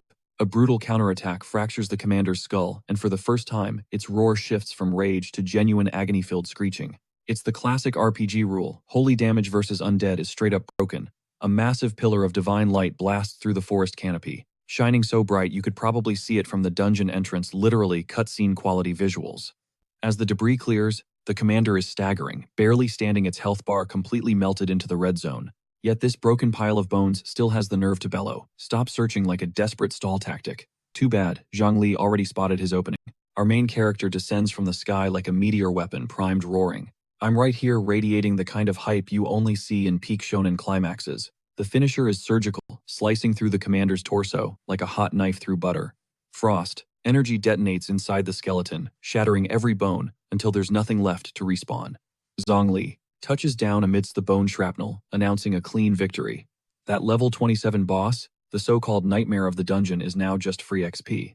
Suddenly, the system UI floods his vision with loot notifications. He hits level 20 and scores a C-grade skill book, Bone Spear, a homing projectile spell. But there's a snag. His skill slots are fully capped, forcing him to choose which ability to trash for the new one. And the kicker, the skill is level locked to Black Iron rank, so it's useless for now. Just as he pockets it, Ching Ching steps up. Wearing a shy smile, she produces a Black Iron promotion gem, handing it over like an early Christmas present, claiming that buffing him helps the raid, so he shouldn't miss out on the XP grind. Honestly, that's hands down The slickest investment pitch I've ever heard inside a monster-infested forest. Then cheeks flushing pink, with actual sparkles manifesting in the air, she whispers that he should drop the formalities and just call her Ching Ching. The artist went so hard on the soft lighting here I thought my screen was steaming up, but our dense MC just grabs her hand in a bro shake and says, "Thanks, I owe you one," completely oblivious that his grip just sent her heart rate into the stratosphere. He flashes a genuine smile, promising to pay her back double, while Ching Ching hides her face, barely surviving the intimacy. The background flower petals are working overtime to sell this ship right now. Meanwhile, back at the entrance, the head knight finally realizes they left the VIP alone, inside a dungeon with a total rando. His facial expression belongs in the Louvre of regret. He stomps over to the other knights, screaming, "Have you lost your absolute minds?" Radiating the panic of a guy who knows he's about to get fired or executed. A subordinate tries to de-escalate, arguing that Zhongli is a strong novice and probably won't get them killed. But the hesitation in his voice proves he's high on his own copium. Suddenly, two new players enter the lobby. A grizzled vet named Uncle Fu and a stocky kid rocking goggles who immediately starts shouting that the vibes are off. And you know when high-level reinforcements panic, the situation is about to go from bad to nightmare fuel. Right on cue, a system notification pops: dungeon difficulty upgraded to abyss level. Uncle Fu wastes no time ordering every elite under level 25 to mobilize because the young miss is in mortal danger. Basically, the difficulty curve just spiked straight into a death sentence. Back inside, Vivi is scouting from a high branch, while Zhongli meditates and Ching Ching stands sentry, but Vivi's radar pings a threat. She snaps around, yelling "Who's there?" just as a massive, clawed foot, dripping in dark aura, steps into frame. A voice from the void asks if they are the intruders. Judging by the sheer size of that foot, this definitely isn't a mid-level mob. The creature bares its teeth, revealing rows of jagged fangs and a twisted grin, complimenting them on killing the fodder before dropping a menacing. However, that notification sounds less like a warning and more like a signed death warrant. The smoke clears, revealing a nightmare. Dark Mage Garubi, a level 30 boss. He towers over the trio, screeching that their run ends right here, and the power gap between our squad and this monstrosity is enough to make a pro gamer rage quit. Ching Ching looks absolutely petrified because a dungeon boss actively aggroing on intruders is completely off script, like the dungeon's rules just got deleted. And to crank the difficulty setting up to nightmare mode, Zhongli is stuck in a trance absorbing the promotion gem's energy for a critical rank breakthrough. And Ching Ching knows interrupting the process means instant death, so their main damage dealer is basically away from keyboard right when they need him most. She clenches her jaw, desperate to buy even a few seconds. Suddenly, heavy metal boots crash down behind her, and a squad of knights announces their arrival. Uncle Fu's rescue team just speed ran the dungeon to get here. Uncle Fu sprints to the front, checking if the young miss is okay. Ching Ching screams his name, flooding with so much relief that you can practically see the tension leave her body now that the cavalry has arrived. The backup squad wastes zero time charging the boss. Garubi barely glances their way, muttering about reinforcements. It implies this demon wasn't expecting a full raid party to crash his 3-person ambush, but honestly, Garubi looks totally unimpressed, calling them annoying bugs before queuing up a rock spike spell. Because let's be real, a level 30 boss sees these guys as a light snack. Jagged purple crystals explode from the floor like the earth is trying to skewer every single knight, all at once, sending bodies ragdolling through the air. The lead knight crawls out of the debris and actually starts trash-talking, admitting the boss has a high rank, but claiming that's his only trick. This is the second time this guy has decided to mouth off to an entity way out of his league, and I'm pretty sure he has a literal death wish. Garubi's clapback is instant. He spawns a massive void sphere above the knight, eclipsing the entire ceiling. The guy just looks up and whispers, "What?" And from that dark sphere crawls something that makes the previous skeleton knight commander look like a level 1 slime. A colossal demon slams into the arena, creating a massive impact crater. The system identifies it as a lower demon lord, and it bellows, "Who dares summon me?" While the guy with goggles shrieks its name in pure horror, because a deep abyss demon just joined an already doomed raid. Garubi drops to one knee, offering, "My lord, take these souls as my tribute." Basically, the boss just served up every human in the room as an all-you-can-eat buffet for a monster, 3 tiers above their pay grade. The demon side-eyes the humans and scoffs, merely these mortals, radiating the energy of a kid opening a pair of socks on Christmas. It laughs darkly, saying, "They aren't even enough to floss its teeth." Meanwhile, the knights and mages have accepted their fate unanimously, agreeing, "It's over, we're toast." And honestly, they just failed the morale check hard. But suddenly a voice pierces through the gloom, asking simply, "Who exactly is becoming a sacrifice?" The demon spins around, confused that someone in this loot pile just spoke to it like a minor annoyance instead of a god. Zhang Li stands up, finishing his meditation, with a system ding announcing his promotion to Black Iron level. he unlocked a new skill slot, giving him the ability to dual cast. He orders everyone to get up because the tide of battle just turned. The camera zooms in on his glowing blue eyes as he declares the winner hasn't been decided yet. This one shot holds more swag than every other night in the dungeon put together. Uncle Fu clocks the bone spear spell as a deep abyss technique and wonders who this kid actually is. But he still doubts what a single black iron mage can do against a boss this size. Turns out he can launch a barrage of bone spears straight at the demon lord like he's returning a defective package to hell. And the spears actually punch through the demon's hide, drawing blood. From a monster that thought humans were brittle twigs, the shock on its face absolutely priceless. The demon goes from smug to triggered in a split-second, roaring, "You want to die that badly," releasing killing intent that makes the air heavy. Uncle Fu is floored that the bone spear actually did damage, but his veteran instincts know it won't be enough to kill it. He decides to go all in right now, because holding back against this beast just guarantees a party wipe. He rallies every fighter left on their feet and signals a full-scale assault, screaming to protect the young miss at all costs. And for the first time, these guards look like actual warriors. Instead of background NPCs, the whole squad dumps their cooldowns, and fire magic explodes across the demon's massive frame. It is chaos like a bomb went off in a fireworks factory. Uncle Fu whips around to Zhang Li, screaming at him to get the girl to safety immediately. The old veteran is making the ultimate play, holding the line against a demon lord solo, just so the rookies can bail. It is the kind of gut-wrenching sacrifice that hurts to see. Framed by the Inferno blade out, he tells Zhang Li that everything rides on him now. And the look in his eyes says it all. He knows he is punching a one-way ticket out of this dungeon. But Jirubi has lost patience with the bugs. He charges a sphere of purple annihilation so dense, it literally bends reality around it. He is ranting about crushing ants because this boss fight just went from tutorial mode to nightmare difficulty. The blast wave detonates, wiping the entire grid with violent destruction. Survival seems statistically impossible for Uncle Fu. Can Zhongli actually shield the girls? Can a rookie black iron mage outpace a literal demon lord? The suspense is suffocating. Suddenly, Uncle Fu tears through the purple smog like a man possessed. Blade screaming, he roars an attack order with the ferocity of a dead man walking. His golden slash meets the demon's power, and the impact triggers a shockwave that rattles the whole arena, like two deities settling a grudge match. Smoke clears. Uncle Fu is still vertical, but he is wheezing, sword shaking violently in his hands. Dark energy crackles off his armor while blood seeps through the cracks.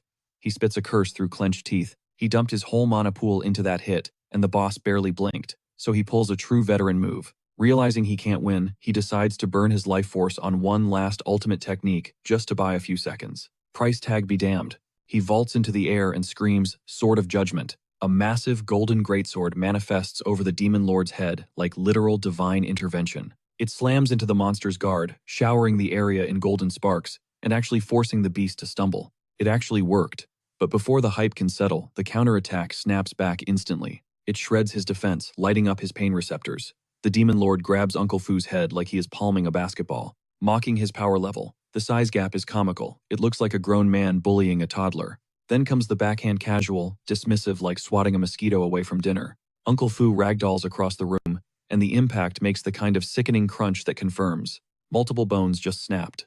Qing Sheng shrieks in terror, and even Zhang Li looks rattled. Seeing your tank get folded like fresh laundry changes the calculus immediately. Someone yells for him to fall back, but the demon lord stalks forward through the rubble like an unstoppable force of nature.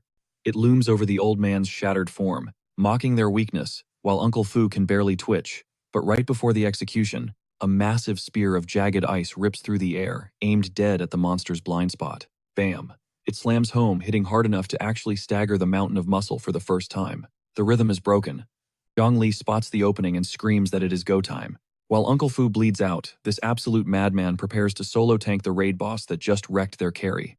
Uncle Fu crawls away as Zhang Li pulls aggro, sliding under the demon's massive fist like a matador with a death wish. The demon lord's face contorts into pure fury. He snarls, "Who dares?" radiating the vibe of a king who just got slapped by a peasant.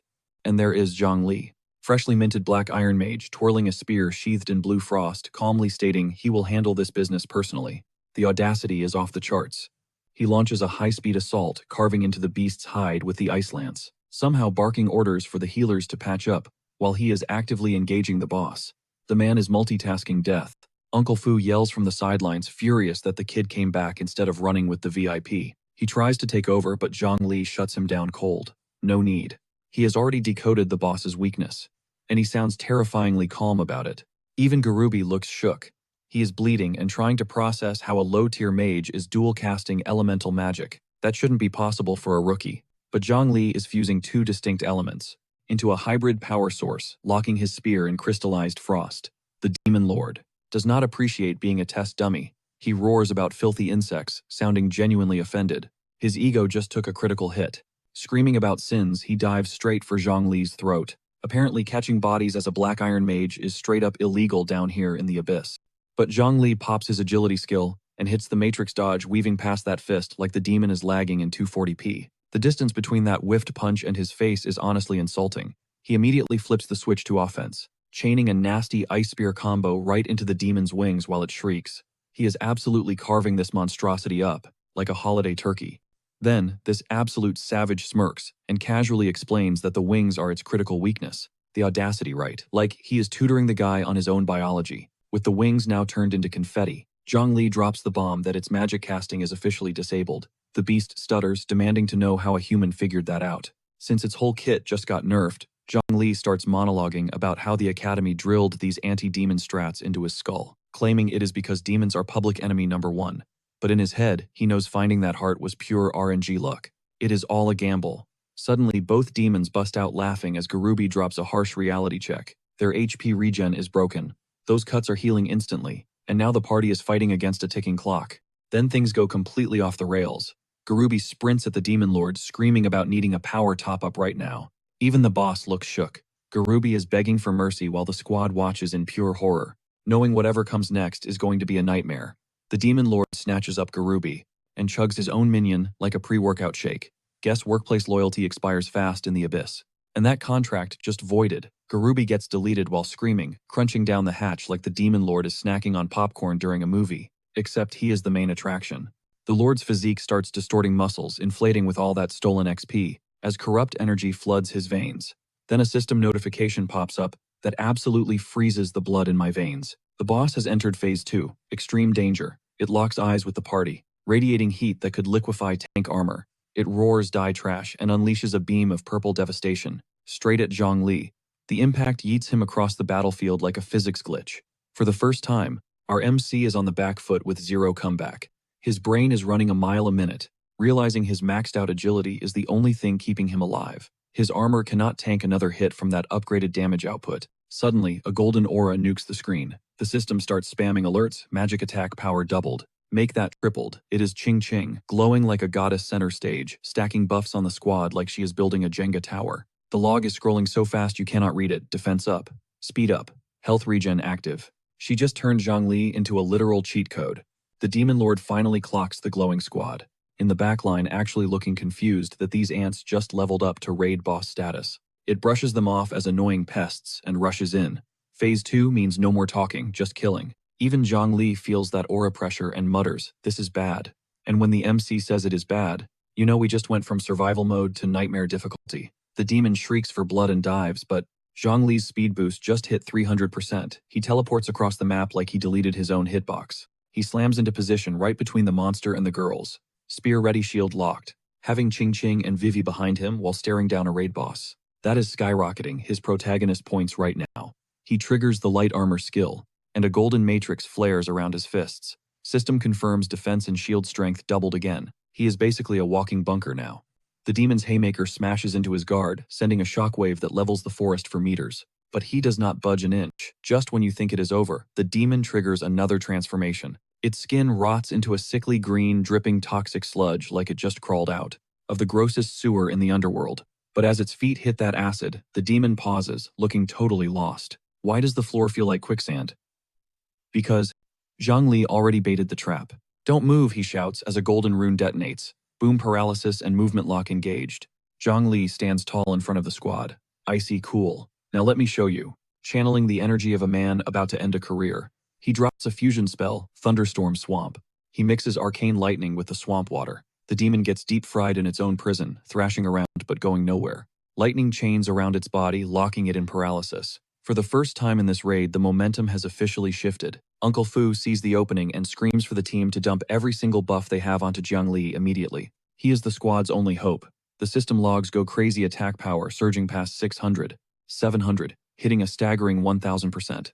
That isn't just a buff, That is straight up illegal. The demon locks eyes with Jiang Li and starts charging a laser in its maw, roaring that he has a death wish, because even pinned down, it packs enough heat to nuke a city block. It unleashes the blast at point-blank range, calling him a fool, as crimson energy swallows the arena. And for a heartbeat, it looks like Jiang Li just got deleted from existence. But our boy shreds through the explosion with a flaming spear, using a technique so cracked the fire spirals around his weapon like a drill targeting the demon's chest. Impact confirmed. The fiery lance punches clean through the demon's hide. That 1000% damage boost just paid for itself. The demon howls, cheap tricks while clawing at him. But calling a spear through the ribs cheap suggests this monster's ego is writing checks its body can't cash. A swarm of fire-infused bone spears launches like a missile battery, locking onto every weak spot Jiang Li can see. Bullseye. Every single shot drills into the demon from multiple angles, turning the beast into a fountain of blood. Finally, this nightmare looks mortal. Then Jiang Li spots a tell. He points out that the demon is guarding its head a little too aggressively. The demon scoffs. Whatever do you mean, while frantically blocking a blast near its skull, which is basically like standing in front of a secret door and shouting, "Nothing to see here." Jiang Li unleashes his newest combo right on its face. Explosive Bone Spear, a nasty fusion of piercing and fire magic that blows up inside the wound. Like a grenade in a locker, and the demon's head vanishes behind a curtain of flame. He follows up, instantly, with a massive ice lance formation declaring this is the end, and drives the frozen payload straight at the exposed heart. The ice lance detonates inside the demon's chest cavity, and the shriek that rips through the air shakes the dungeon down to its bedrock. Vivian and Goggle Kid peek out trembling, asking if the boss is finally down. And honestly, I need a break too because my heart rate has been maxed out for the last 40 panels. But it is not over. A glowing crimson eye pierces the smoke, and that terrifying laughter returns. That single glare holds more menace than every horror movie villain combined. The demon steps out of the dust, sneering, "Too bad. So close." It still towers over Jiang Li, making our protagonist look like an ant. And, apparently the demon lord still has enough HP to talk trash. It gloats that they blew their one and only shot at victory. The monster yanks the ice lance out of its chest like it is removing a splinter. But then its voice cracks. It realizes the wounds aren't closing. It starts screaming, "What did you do to me?" Seeing genuine panic on a demon lord's face is a level of satisfaction I didn't know I needed. Jiang Li fills the screen with the smuggest grin in history and says, "Relax, it is just a simple slowing debuff." This absolute legend poisoned the boss's healing factor while it was busy monologuing. Coldest play of the series. The demon spits out despicable and asks if he really thinks these petty parlor tricks can stop a lord. But the buckets of sweat pouring down its face say it knows it is in big trouble. Jiang Li raises a hand crackling with frost and casually asks, "Oh, didn't I mention?" with a smile that says, "Game over." He asks if the demon honestly thought he only fired one shot. Suddenly ice lances hidden in every blind spot activate, stabbing the demon from 6 different directions instantly. Like a controlled demolition, the magic detonates in the demon's core, all at once. The beast chokes out, impossible, as its body ruptures apart. This is what happens when you underestimate the quiet kid in class. The demon lord explodes in the background, while Jiang Li walks away simply saying, "Done." The system logs flash, announcing he just skipped 5 levels straight to 25 because soloing a raid boss gives premium XP. The whole squad celebrates as level up notifications rain down like confetti. Everyone gains 2 levels, and Vivian cheers that the nightmare is over. This demon just became the most profitable loot drop in history. Uncle Fu watches Jiang Li from the sidelines, realizing this kid is destined to become a world-shaking powerhouse, and that staying on his good side is the smartest survival strategy available. Just mentally upgraded Jiang Li from hired muscle to a blue-chip stock portfolio. Meanwhile, our boy is running the numbers, calculating that a Black Iron Mage dual casting shouldn't even be physically possible, and questioning if maxing out every single skill unlocked some game-breaking passive. The man literally hacked the server, and hasn't even read the patch notes yet. 2 of the bodyguard knights start yapping, claiming that with those buffs, they could have soloed the demon too, which is the highest dosage of delusional copium I have ever seen from NPCs. Vivi and Ching Ching slide into the frame, and Ching Ching tells him to tune out her guard's jealous noise, while Vivi admits he basically carried the entire team. Both waifus approaching the protagonist post-raid. The harem protocol is executing flawlessly. Then this absolute brick wall of a man casually asks what their next move is, totally blind to the fact he is being double-teamed by Cupid. And that question just cranked the tension to 11. Vivi activates the sparkle filter, saying she needs to grind levels before partying up again, asking if they can duo run once her stats are up. The artist blasted this girl with so much bloom lighting, I need sunglasses just to look at the panel, and she looks way too pristine for someone who just stared death in the face. Then Ching Ching leans in, summoning anime cherry blossoms. out of thin air and drops the hint that she wants to stick with him too. Zhongli just blinks and goes, "With me. Someone get this man a textbook on romance because his riz is in the negatives." Uncle Fu drifts in to translate for the emotionally bankrupt, clarifying that the lady is formally inviting him to her crib. Ching Ching walks off beside him, face burning red. Give this old butler a raise. He just wingmanned his own boss, like a pro. Zhongli grins hand behind his head, promising he will show up, completely whiffing on the romantic context and treating a date night invite like a business meeting. Uncle Fu steers him toward a loot pile, glowing so bright it needs a seizure warning, telling him the spoils are all his, since he basically 1v1'd the boss. The demon dropped a golden chest and our boy is about to feast. First pull is a silver tier Shadowfang staff and a gold tier demon cloak, equipped with a passive called Demon's Eye that highlights stealth units. Zhongli is now decked out enough to make average silver rank players look like they are wearing starter gear. But the real jackpots are an Abyss Pass that unlocks Layer 1 of the actual Abyss and a gold quality Abyss Stone capable of upgrading any gear straight to gold rank. This man just hit the gacha lottery without spending a dime. Uncle Fu looks ready to have a heart attack, seeing the Abyss Stone, explaining that this rock can turn trash loot into god tier equipment. But they need a legendary blacksmith to socket it, and his hands are literally trembling. Here comes the world-building drop. Blue Star runs on a crafting economy where chefs, alchemists, and smiths are the actual MVPs of civilization despite never throwing a punch. Pin that info to your mental board, because it is going to be crucial later. Uncle Fu drops a name, Steward Lin, at the Golden Dragon Treasure Pavilion, claiming he knows the best smith in the city. Zhongli's ears perk up, because that is exactly where his GPS was set anyway. The squad splits at the forest crossroads, cinematic goodbyes all around. Ching Ching, waving Vivi glancing back, and Zhongli marching toward the Golden Dragon Treasure Pavilion, with a new staff, a legendary cloak, and a key to hell, burning a hole in his bag. This guy's grocery run just became the highest stakes errand in town. So our protagonist finally rolls up to the Golden Dragon Pavilion, in Rosetown, and the building is dripping in luxury like it was ripped from a high-fashion magazine. And the greeter inside is a pink-haired receptionist, wearing an outfit that defies physics and workplace safety codes. The artist clearly had fun drawing her, telling him to hold on while she struts away on heels that should require a license to operate. They escort him to the VIP lounge, where Zhongli stares at a chandelier worth more than his entire life's earnings, literally calculating the renovation costs. Manager Lin waddles in looking like the ultimate merchant NPC. Round belly bow tie the works. Zhongli skips the small talk, announcing he is here to liquidate his inventory. Lin starts the appraisal and the heap of bronze trash alone totals 25 million, a number that instantly upgrades a broke mage into a guy who orders the steak without looking at the price. But then, Lin gets to the Shadow Stealth skill book and the Silver Gale bow, and his vibe changes flat out, admitting he can't put a price tag on these rarities and suggesting a barter trade instead. Instead of forking over cash, he's unloading a mountain of loot, and the bunny girl attendant is hovering right behind, eyeing the haul like it's her birthday.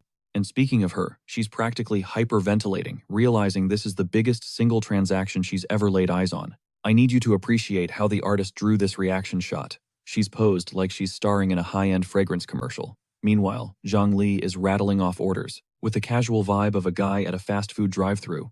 He lists his barter demands: grab any mage, skill books, generic gear, and throw in a bronze promotion orb to top it off. Put it on his tab. The girl nods and scurries off to handle the logistics, while manager Lin watches her exit with a hand placement that would definitely trigger a mandatory HR meeting. Lin leans over his tea smooth as silk and asks what name he should put on the account. The moment Zhongli introduces himself, you catch that sinister glint off Lin's round glasses. He immediately clocks that hitting this power level, a mere 2 days post-awakening, is basically impossible for anyone else in the city. Zhongli's eyes narrow, asking how. On Earth, Lin knows his awakening timeline. Lin drops the friendly act and reveals the Golden Dragon Pavilion operates an intel network so deep that if you have the coin, they can unearth anyone's darkest secrets, and the shadowy figures looming behind him sell that menace perfectly. This is where Zhongli proves he's not just a brute with mana. Instead of panicking, he instantly pivots, asking Lin to hook him up with a blacksmith capable of setting a gemstone. Lin grins, mentioning he knows a legitimate master. The attendant returns with the invoice, and the camera angle chosen for her entrance is a direct attack on the viewer's focus. The artist made a conscious choice to frame this from a low angle, and honestly, I respect the commitment to the aesthetic. On top of the goods, she hands Zhongli a purple gold dragon card, granting a permanent 10% discount. At the pavilion, this dude literally speedran his way to VIP status, just by vending dungeon trash. She cracks open a box to reveal the bronze promotion orb, glowing with blue energy and resting on velvet like a diamond engagement ring. I am trying very hard to look at the orb, and not at the assets directly above it. Zhongli slams his hand down on the table, sealing the deal. Manager Lin locks the price at 16 million for the orb, calling it a special friendship discount. That's the kind of generosity you only see when a merchant smells a massive long-term return on investment. Zhongli runs the numbers instantly. Market value is 20 million. The VIP card drops it to 18, but Lin shaved off another 2 million purely for clout. This guy is already calculating how to milk this connection dry. So he tells Lin straight up from now on, all his loot goes through this shop first. Lin is beaming like a kid on Christmas morning because he just secured the fastest rising star in Jin City as an exclusive client. Lin also drops the blacksmith intel. A gold-tier craftsman named Wang Yun is in town, staying at the Wenshang courtyard on the east side. All Zhongli has to do is name-drop Lin, while the attendant stands there, making sure we don't forget her character design exists. Zhongli thanks him, offers to pay for the tip, but Lin waves it off. But don't get it twisted, Lin is investing in Zhongli's future, and he knows it. The very next day, our protagonist rolls up to Wenshang courtyard and immediately gets blocked at the gate because the master isn't seeing visitors. It's the kind of rejection that screams the blacksmith has his own main character complex. Then Zhongli whips out the abyss stone, glowing crimson and radiating enough demonic energy to make the air sizzle, stating he needs Master Wang Yun for a setting job. He casually drops Manager Lin's name from the Golden Dragon Pavilion and tells the guard to run the message. In the background, the rhythmic clang of a forge never stops. Suddenly, a voice roars from inside to let him in, and the guard snaps to attention like a private realizing the general is watching. And there he is, Master Wang Yun, built like a tank that's been hammering steel since the dawn of time. Shirtless, absolutely shredded, sporting a red beard and a headband that's absorbed more sweat than a gym floor. Zhongli tries to butter him up, calling him the best smith in Jin City. Wang Yun isn't having it. He cuts right through the fluff and demands to see the gemstone, because this man values efficiency over compliments. The second Wang Yun spots the abyss stone, his entire vibe flips because he's looking at a gold-tier gem. The guy looks like a stranded traveler finding an oasis. He admits that even with his gold-tier status, getting his hands on actual gold-quality materials is rare. He's eyeing Zhongli with genuine respect now the kid has connections. But then his expression darkens because the failure rate on setting a gold gemstone is a nightmare. Wang Yun lays it out cold. The failure rate is astronomical, so he needs to brace himself for the worst-case scenario. We're talking about turning a legendary gem into worthless dust. But the blacksmith doesn't fold. He clutches the stone like his life depends on it, and throws out a wild proposition. He's sitting on a nearly finished masterpiece that's just one rare component shy of perfection, specifically a fang from the Thunder Crocodile leader. Securing that drop wouldn't just complete the blade, it would also skyrocket the crafting success rate for the gem. Zhongli asks if he needs a courier, but the smith shakes his head. See, this crocodile leader is high-key intelligent. It lurks in the deepest parts of the Thundering Marsh and ghosts anyone above the Black Iron rank. So every high-level pro who tries to hunt it comes back with nothing, while the croc is literally just vibing in the mud, living its best life. But Zhongli, realizing his Black Iron status is actually a cheat code here, sees the opportunity. If it buffs his odds, he's all in. This absolute mad lad tells Wang Yun he's bouncing immediately to secure the goods, and tells him to keep the forge hot. Wang Yun cracks up as the kid walks away. He definitely didn't expect someone to treat a suicide mission into a monster swamp like a casual grocery run, but he barely steps outside before the classic NPC encounter happens. A squad of armored goons blocks his path, shouting for him to freeze. Looks like trouble just picked a fight with the final boss. The leader, a massive tank in full plate, starts listing specs for a fugitive he's hunting. 25 years old, triangular eyes, aggressive aura, and the way he's talking, it's definitely personal beef. Zhongli gets a mental flash of some scrub getting wrecked earlier and asks with zero interest if that's who they mean. Channeling the energy of someone who has better things to do, he denies it and tries to sidestep the drama.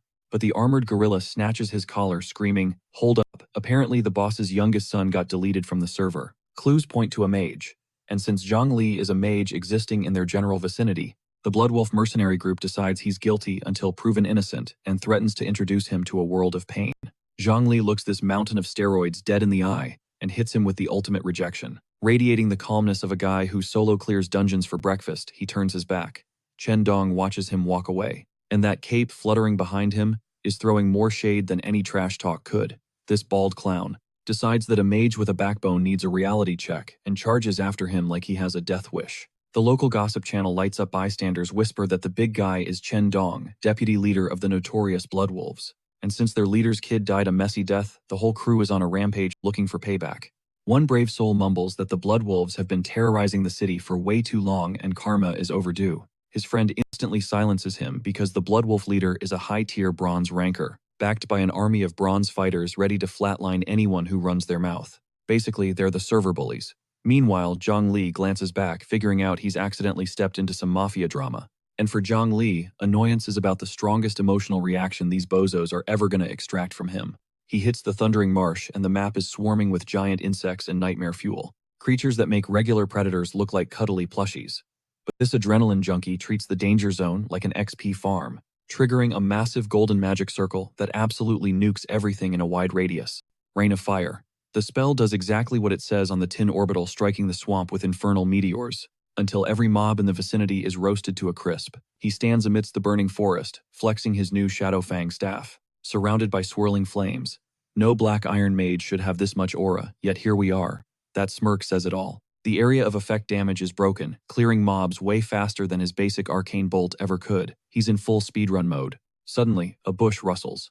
Zhang Li freezes mid-grind, his expression shifting from playful to lethal instantly. Someone is stalking him through the marsh. But remember that Demon Cloak loot from the boss raid, the passive skill Demon's Eye that highlights stealth units. It just kicked in. Perfect timing. He spots a glowing blue silhouette crouching in the foliage. An assassin thinking they're invisible, unaware that Zhang Li sees their hitbox clear as day. Like he's got wall hacks turned on. But before he can engage the stalker, the swamp water explodes upwards, blindsiding him because apparently the environment itself wants to throw hands today. A level 29 green-veined Serpent King towers over him like a skyscraper with scales. And Zhang Li, he doesn't look scared. Zhang Li is totally bummed that this scaly disappointment isn't the thunder crocodile he was tracking. He lets out a heavy sigh, realizing the thunder crocodile boss is playing hard to get. Suddenly, the Serpent King snaps at him, diving in mouth first, flashing fangs sharp as daggers with absolutely zero chill regarding personal space. Zhang Li weaves past the strike and starts slicing up the serpent, trading hits with a beast 4 levels higher like he is just stretching before the main event. But while he is throwing hands, a cloaked figure is lurking in the bushes, blade ready, meaning Zhang Li is battling a boss while a camper sits in the spectator lobby, waiting to third-party him. Zhang Li pivots straight toward the brush and tells the creeper to quit the invisible act and show himself. The assassin's face probably looks priceless right now because he just got caught in 4K. Cover blown, the Blood Wolf squad steps out with Chen Dong in front, cackling about finally catching the little brat. And bonus, there is an elite monster too. Talk about a 2-for-1 special. The whole crew pulls up strapped, screaming that the murder of their boss's son is unforgivable. Chen Dong glares at Zhang Li like, the jury already dropped the guilty verdict. Zhang Li does not even blink. He stares them down and asks if they have receipts, which is honestly the coldest clapback to an ambush I have ever seen. Chen Dong smashes his massive weapon into the earth, leaving a crater, and spits out the most brain-dead NPC dialogue ever. If I say you smoked him, then you smoked him, because clearly these mercenaries skipped the class on legal rights. Zhang Li conjures a wall of frost spears behind him that illuminates the clearing and goes, "Oh, perfect timing," wearing the smirk of a man who just realized the universe gift-wrapped a present for him, seeing as the Serpent King is still breathing, and absolutely livid, winding its gigantic frame around the kill zone.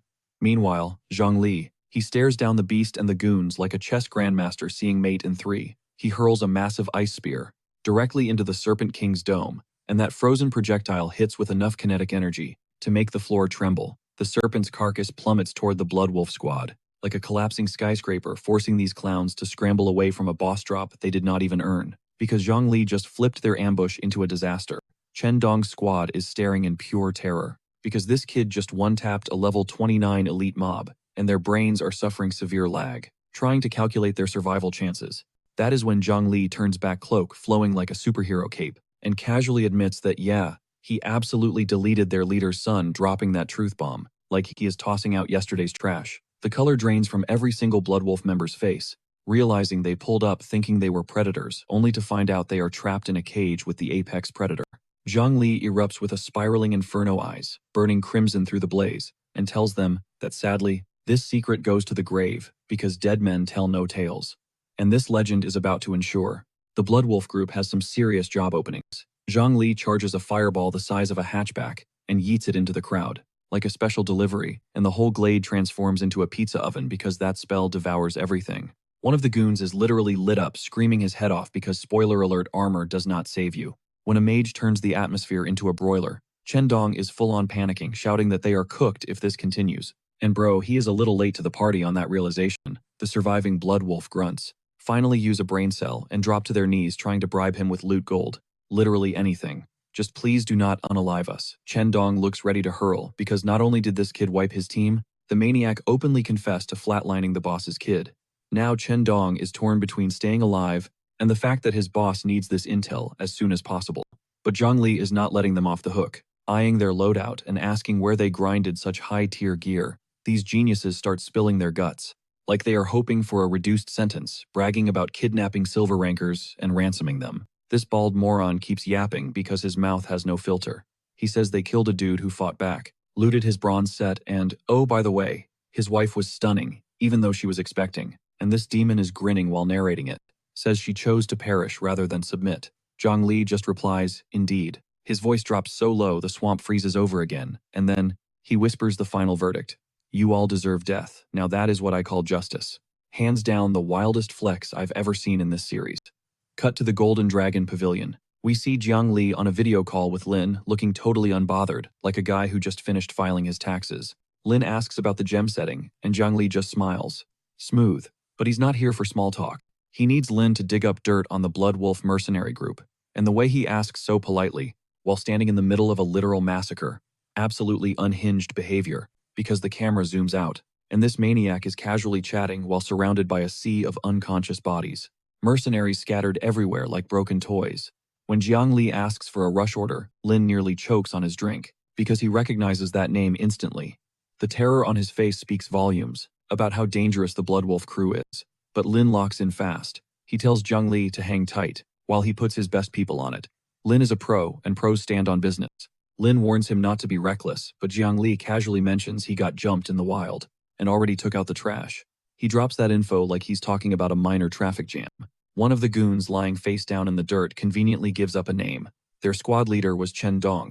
Lin knows him, deputy head of the Blood Wolves, a bronze-tier professional. He immediately warns Jiang Li that these psychos are definitely coming for payback. So what's the play? Jiang Li hears their strongest fighter is only peak bronze and says, bet I can take him. But his real worry is his friends getting caught in the crossfire. So he decides to go on the offensive. Lin is eating this up, calls Jiang Li a man of honor and loyalty. Then he starts spilling the tea. Everything he knows about the Blood Wolf group. This little round guy is basically a human wiki. They have 6 bronze-tier fighters, with the rest being black iron. And Chen Dong was only there to investigate, the boss's youngest son getting clapped. Lin admits that fighting that many bronze users solo would be a nightmare even for Jiang Li. The main threat, the boss Li Xiaotian. Remember that name, because he's about to be a problem. Li Xiaotian is a level 39 Greystone Knight, pure tank build. Lin warns that trying to outlast this walking fortress is a losing game, because the guy is basically a raid boss with infinite HP. Lin notes the Blood Wolves are currently camping in the mountains, so Jiang Li has a window to prep. But Jiang Li asks the real question, what are they doing there? Turns out, the Wang family hired them. Jiang Li freezes. He knows that name. One of the big 4 families of Jincheng. But Lin tells him to chill. It's just a gig, not an alliance. The Wang family heir, awakened as a Starbeast master, so they're burning cash hiring mercs to hunt Earth Dragon eggs. And this is where Lin upgrades from NPC to party member. He straight up volunteers to help fight the wolves, tells Jiang Li to swing by the pavilion to gear up first. Jiang Li is in. They hit the fusion chamber inside the pavilion. This place looks like straight up endgame content. Giant mage statue glowing runes on the floor. Lin explains the meta skill slots are limited, and low-level spells become useless over time. So they built this fusion chamber to let mages combine old spells into new nukes. It's the crafting system nobody told Jiang Li about, until right now. The catch-fused spells are permanent, no takebacks. Lin hands him the manual and asks first time, yep, because this guy has been brute-forcing his way through life. Jiang Li decides to test the waters, tossing his D-level fireball and D-level arc spells into the mix. The system accepts the inputs like a chaos vending machine and spits out a brand new D-level spell, Lightning Ball. Crackling with purple energy, Jiang Li stands in the circle looking like a kid who just unlocked a cheat code. The effect is like casting both spells at once, but the real hack is that it only takes 1 skill slot, instead of 2. Look at that grin. He thanks Lin for the upgrade and the intel. With the loot secured, Lin drops one final detail before they close the deal. The issue, setting a gold-tier gemstone, is basically playing Russian roulette with priceless gear. Even Master Wang can't promise it won't blow up in their faces. They need the Thunder Crocodile leader's teeth to fix the odds, but that boss monster has been ghosting the entire marsh like it owes money to the mafia. Lin smirks, claiming he's way ahead of the game. Suddenly, a stunning attendant struts in, holding a glowing purple orb, and we need to pause for a second because this girl looks like she was drawn specifically to wreck my self-esteem, and I am personally attacked by how good the art is. Anyway, that orb is premium bait designed specifically to drag that shy thunder crocodile leader out of the mud. Master Wong originally commissioned it, but since he hit gold level, the boss would smell the danger and bolt instantly. That makes it the perfect tool for Jiang Li. Our boy is hyped, calling Lin a total legend for this setup. Even better, Lin confirms the Bloodwolf gear Jiang Li traded in covers the entire bill with cash to spare. So this absolute savage is literally profiting off the assassins who tried to kill him. Iconic behavior. Lin wishes him luck, and Jiang Li grabs the bait, purple energy crackling around his fingers looking ready to rumble. It feels good because our main character has a hit list, and he is about to start crossing off names. We cut back to Thunder Marsh, where Jiang Li chucks the bait into the water and clears out the trash mobs. While he waits for the main event, the swamp starts boiling and arcing with wild electricity, and something massive is stirring in the deep. A bolt of lightning rips the sky apart, because whatever ate that snack is furious about the summon, and Jiang Li is grinning like a maniac. Finally, the Thunder Crocodile leader surfaces, a level 33 boss. It erupts from the sludge, a towering mess of scales and rage. Jiang Li mocks it for hiding this long, while gripping his staff because the hunt is officially on. The crocodile snaps, jaws wide enough to crush a sedan, but Jiang Li doesn't blink. He meets the charge head-on with his Shadow Fang staff, purple light-blazing trading blows with a level 33 walking natural disaster. He pops light body technique, blurring into the air and launching himself over the beast like gravity is just a suggestion he chose to ignore. He slams the staff down with a hit that would flatten an Iron Rank pro, sending shockwaves rippling through the swamp floor. Jiang Li stares the beast down and tells it that it picked the wrong fight, which is top-tier disrespect against a boss of this caliber. Today you're mine. He unleashes a hail of ice shards into the crocodile's hide, like he's speedrunning the level and doesn't care about the difficulty setting. The Thunder Crocodile roars thrashing, as the ice connects lightning sparking everywhere because this monster isn't going down without a brawl. The clash of ice and voltage triggers a blinding explosion that swallows the whole battlefield.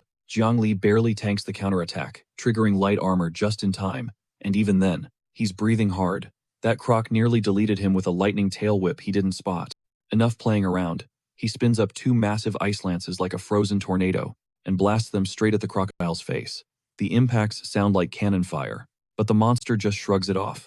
Its skin is absurdly thick. Jiang Li realizes brute force from the outside is a waste of time against this overgrown lizard, but if the shell won't crack this absolute psychopath, decides to attack the soft bits. The look in his eyes says it all. He charges straight into the open mouth, with a fireball cooking in his hand because apparently getting eaten is just part of the plan for this lunatic. He jams his staff down its throat and screams, open wide, before detonating the magic point blank inside its gullet, which has to be the most disrespectful way to win a boss fight in history. The fireball blows up inside the crocodile's skull, and the beast screams. Turns out external armor doesn't help when your insides are on fire. Jiang Li follows up with a massive slash through the weakened scales. While the crocodile is still reeling, from the internal combustion he hits it with the sluggish technique to freeze it in place, because now that the defense is cracked, he is not letting this XP pinata escape. The crocodile locks up completely. As the debuff hits, locking the beast in a glitchy paralysis, it starts literally cooking from the inside out, which has to be the absolute worst way for a dungeon boss to log off. Jiang Li looms over the spasming monster, crackling with raw voltage, and ready to drop a physics lesson. Electricity plus fire equals big boom. The fact that the crocodile roared in his face, huge mistake. It just saved him the trouble of aiming. He jams his staff straight into the open maw, and silently thanks the thing for the assist, treating a lethal boss raid like a mundane customer service ticket, before triggering the finisher deep in the throat. One thrust shreds the beast's insides apart with catastrophic damage. Double level up hits pushing Jiang Li to 127, and check this logic. Merging Bone Spear with Ice Arrow unlocks the Ice Lance technique. It keeps the insane single-target nuke potential of Ice Arrow, but stacks that nasty Bone Spear debuff on top, all for the price of one skill slot. Dude is literally min-maxing his build in the middle of a fight. He's already brainstorming new spell combos because the fusion chamber just gave this menace the green light to fine-tune his entire kit into a bespoke destruction engine. The Thunder Crocodile is slumped over, jaw unhinged, while Jiang Li stands there, contemplating the loot drop before deciding to just rip the teeth straight out.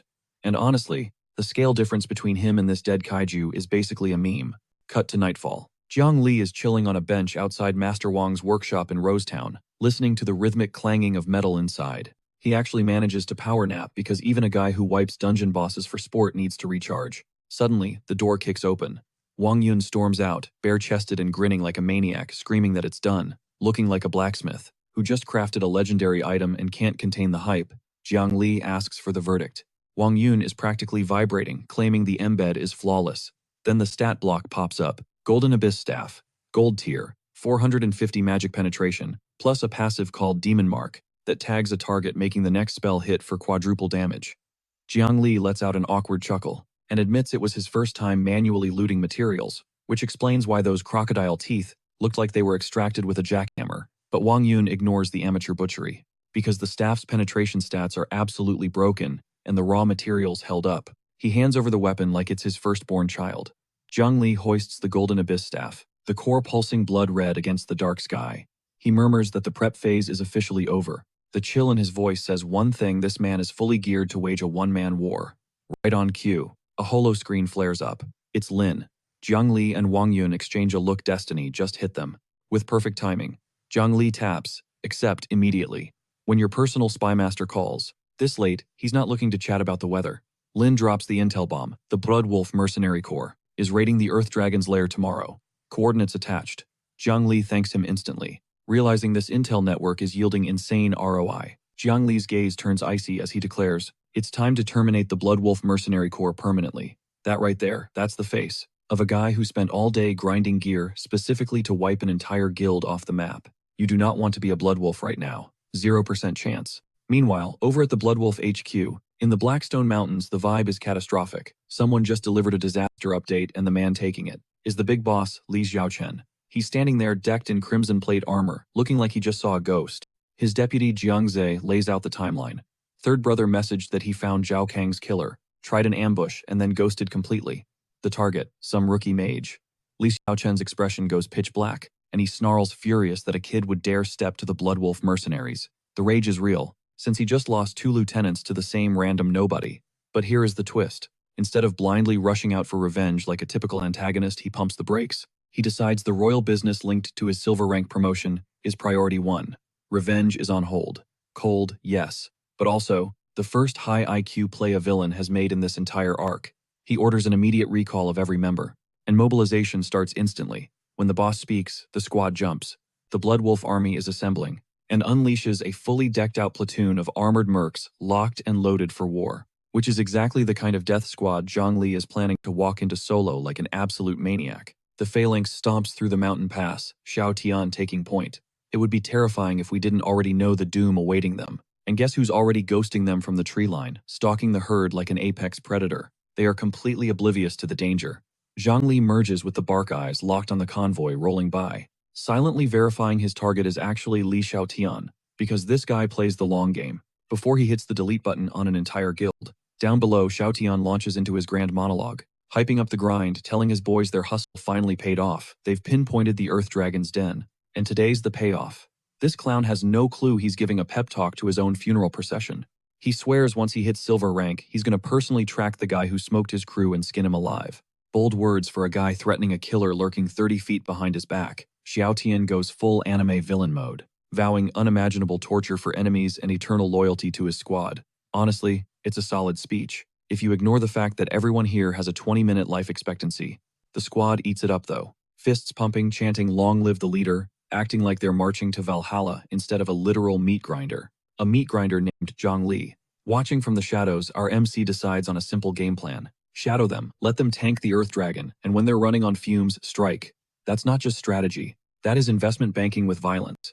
The Bloodwolves breach the lair, and looming over them, a beast that makes the Thunder Crocodile look like a lapdog. Massive, plated in obsidian armor, eyes glowing crimson. Xiaotian calls it intimidating, which is the understatement of the century. Xiaotian screams charge, and the squad rushes the boss like a coordinated raid party. Say what you want, their formation is tight. The Earth Dragon responds by sweeping through the ranks, like a runaway freight train, instantly vaporizing that confidence from 5 seconds ago. A merc takes a direct hit from the tail, and the crunch confirms this raid's difficulty setting is maxed out. No joke. Backline mages dump their monobars, smashing fireballs straight into the dragon's face. Tanks brace to hold the line. You gotta give them credit, their synergy is legit. An assassin class dashes in low blue blade glowing, hunting for a weak spot on the flank. He unleashes a combo so fast the blade arcs leave afterimages cutting into the hide, dumping his whole kit. but the hooded swordsman realizes he barely scratched the paint. The look on his face screams, "Dev imbalance."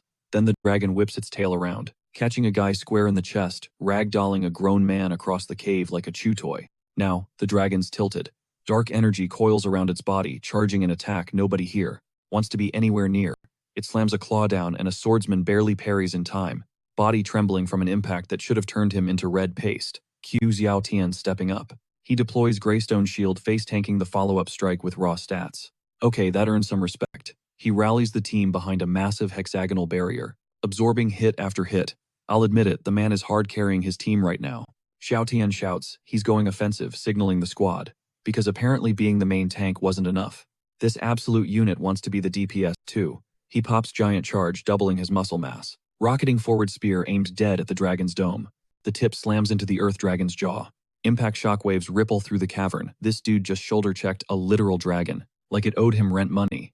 The cave trembles as Xiao Tian drives the beast backward through solid rock. It's a genuinely impressive collision for a guy about to lose it all. His squad is hyping him up from the sidelines, screaming about their leader soloing a raid boss. And look, they aren't wrong. But this celebration is gonna age like milk. Xiao Tian roars at his squad to quit spectating and target the eyes, because even in a boss fight, the man loves to micromanage. The camera zooms in on the dragon's blood-red eye. It's not scared, it is absolutely enraged. The blood wolves are about to find out why you never poke a raid boss during its enrage phase. Magic circles explode into existence as the mages and the beast exchange heavy fire purple mana clashing with dragon breath in midair, creating a light show bright enough to blind a stadium. The dragon connects with a solid hit, sending Yao Chen drifting across the floor, his armor crumbling because this monster is done playing games. Xiao Xin gets ragdolled into the cave wall, and that impact definitely registered. He looks shook, barely keeping a grip on his weapon. He screams for his DPS to keep attacking, because if they hesitate for 1 second, it is a total party wipe. You can hear the genuine panic in his voice. Suddenly, the cave ceiling glows orange as hellfire starts raining down. That is definitely not friendly fire. Xiao Xin screams, asking who cast Rain of Fire before his brain finally clicks. Ambush Zhongli drops in like a human airstrike, wreathed in flames with main character energy sarcastically praising their formation. Too bad you're all dying today. And there he is, our boy. Zhongli, silver hair glowing against the inferno. He looks more like the final boss than the actual dragon does. He declares a 0 survival rate and dives into the pit, his staff crackling with raw voltage. Because this absolute lunatic waited to third-party them exactly when they were half dead. The disrespect is off the charts. An ice lance screams through the air like a guided missile aiming for the backline. A mercenary fires a desperate arrow at Zhongli, but it bounces off his light armor like a paper airplane hitting a tank. He didn't even blink. The survivors scramble to engage, screaming about the audacity of this sneak attack. But that is fear talking. They know they are cooked. Xiao Xin makes a tactical call, ordering Yao Chen to tank the dragon while they gank the kid. The deputy rushes Zhongli with full force. Sang Zhao is spamming attacks, carving up the air, but Zhongli is parrying every strike, like he is swatting mosquitoes at a picnic. Zhongli blinks forward, landing a hit so clean, Sang Zhao's body warps from the impact. Size doesn't matter when the smaller guy hits like a freight train. Sang Zhao is absolutely triggered now, powering up with red aura, screaming that he is going all out after getting embarrassed by a rookie in front of his squad. He plants his feet, killing intent flooding the cave as he prepares to one-shot. Sang Zhao swings down screaming die, and for a split second it looks dangerous. The impact lights up the entire cave, but Zhongli just tanks it through his barriers, refusing to budge an inch. Xiao Xin spots an opening and rushes in grinning, thinking he caught the kid slipping, taunting him about his confidence. He calls for a full team swarm, because drowning him in bodies is the only card these losers have left to play. But the minions can barely keep it together, because the casting speed coming off this kid feels like he is using cheats. Zhongli stands in the eye of the storm surrounded by broken enemies, and calmly tells them his name is irrelevant. They just need to know one thing. He is the guy canceling their life subscription. He says this while blasting ice shards in every direction, like a walking natural disaster. That line delivery combined with the visuals absolute cinema. An ice lance drills Yao Chen right in the chest, making the big tank stumble as his men scream boss. Another shard slams his gauntlet and the look on his face is priceless. His legendary armor just cracked from a spell a rookie shouldn't even be able to cast. Zhongli mocks him. So this is the famous Greystone Knight defense. The fact that he knows the title means this kid did his homework before showing up to delete them. Xiao Xin finally connects the dots. This kid knows him broke his defense and is the same mage who flatlined Xiao Yang and Chen Dong. The realization hits hard now. It is personal. Xiao Xin yells that since Zhongli delivered himself on a platter, they are settling every debt right now.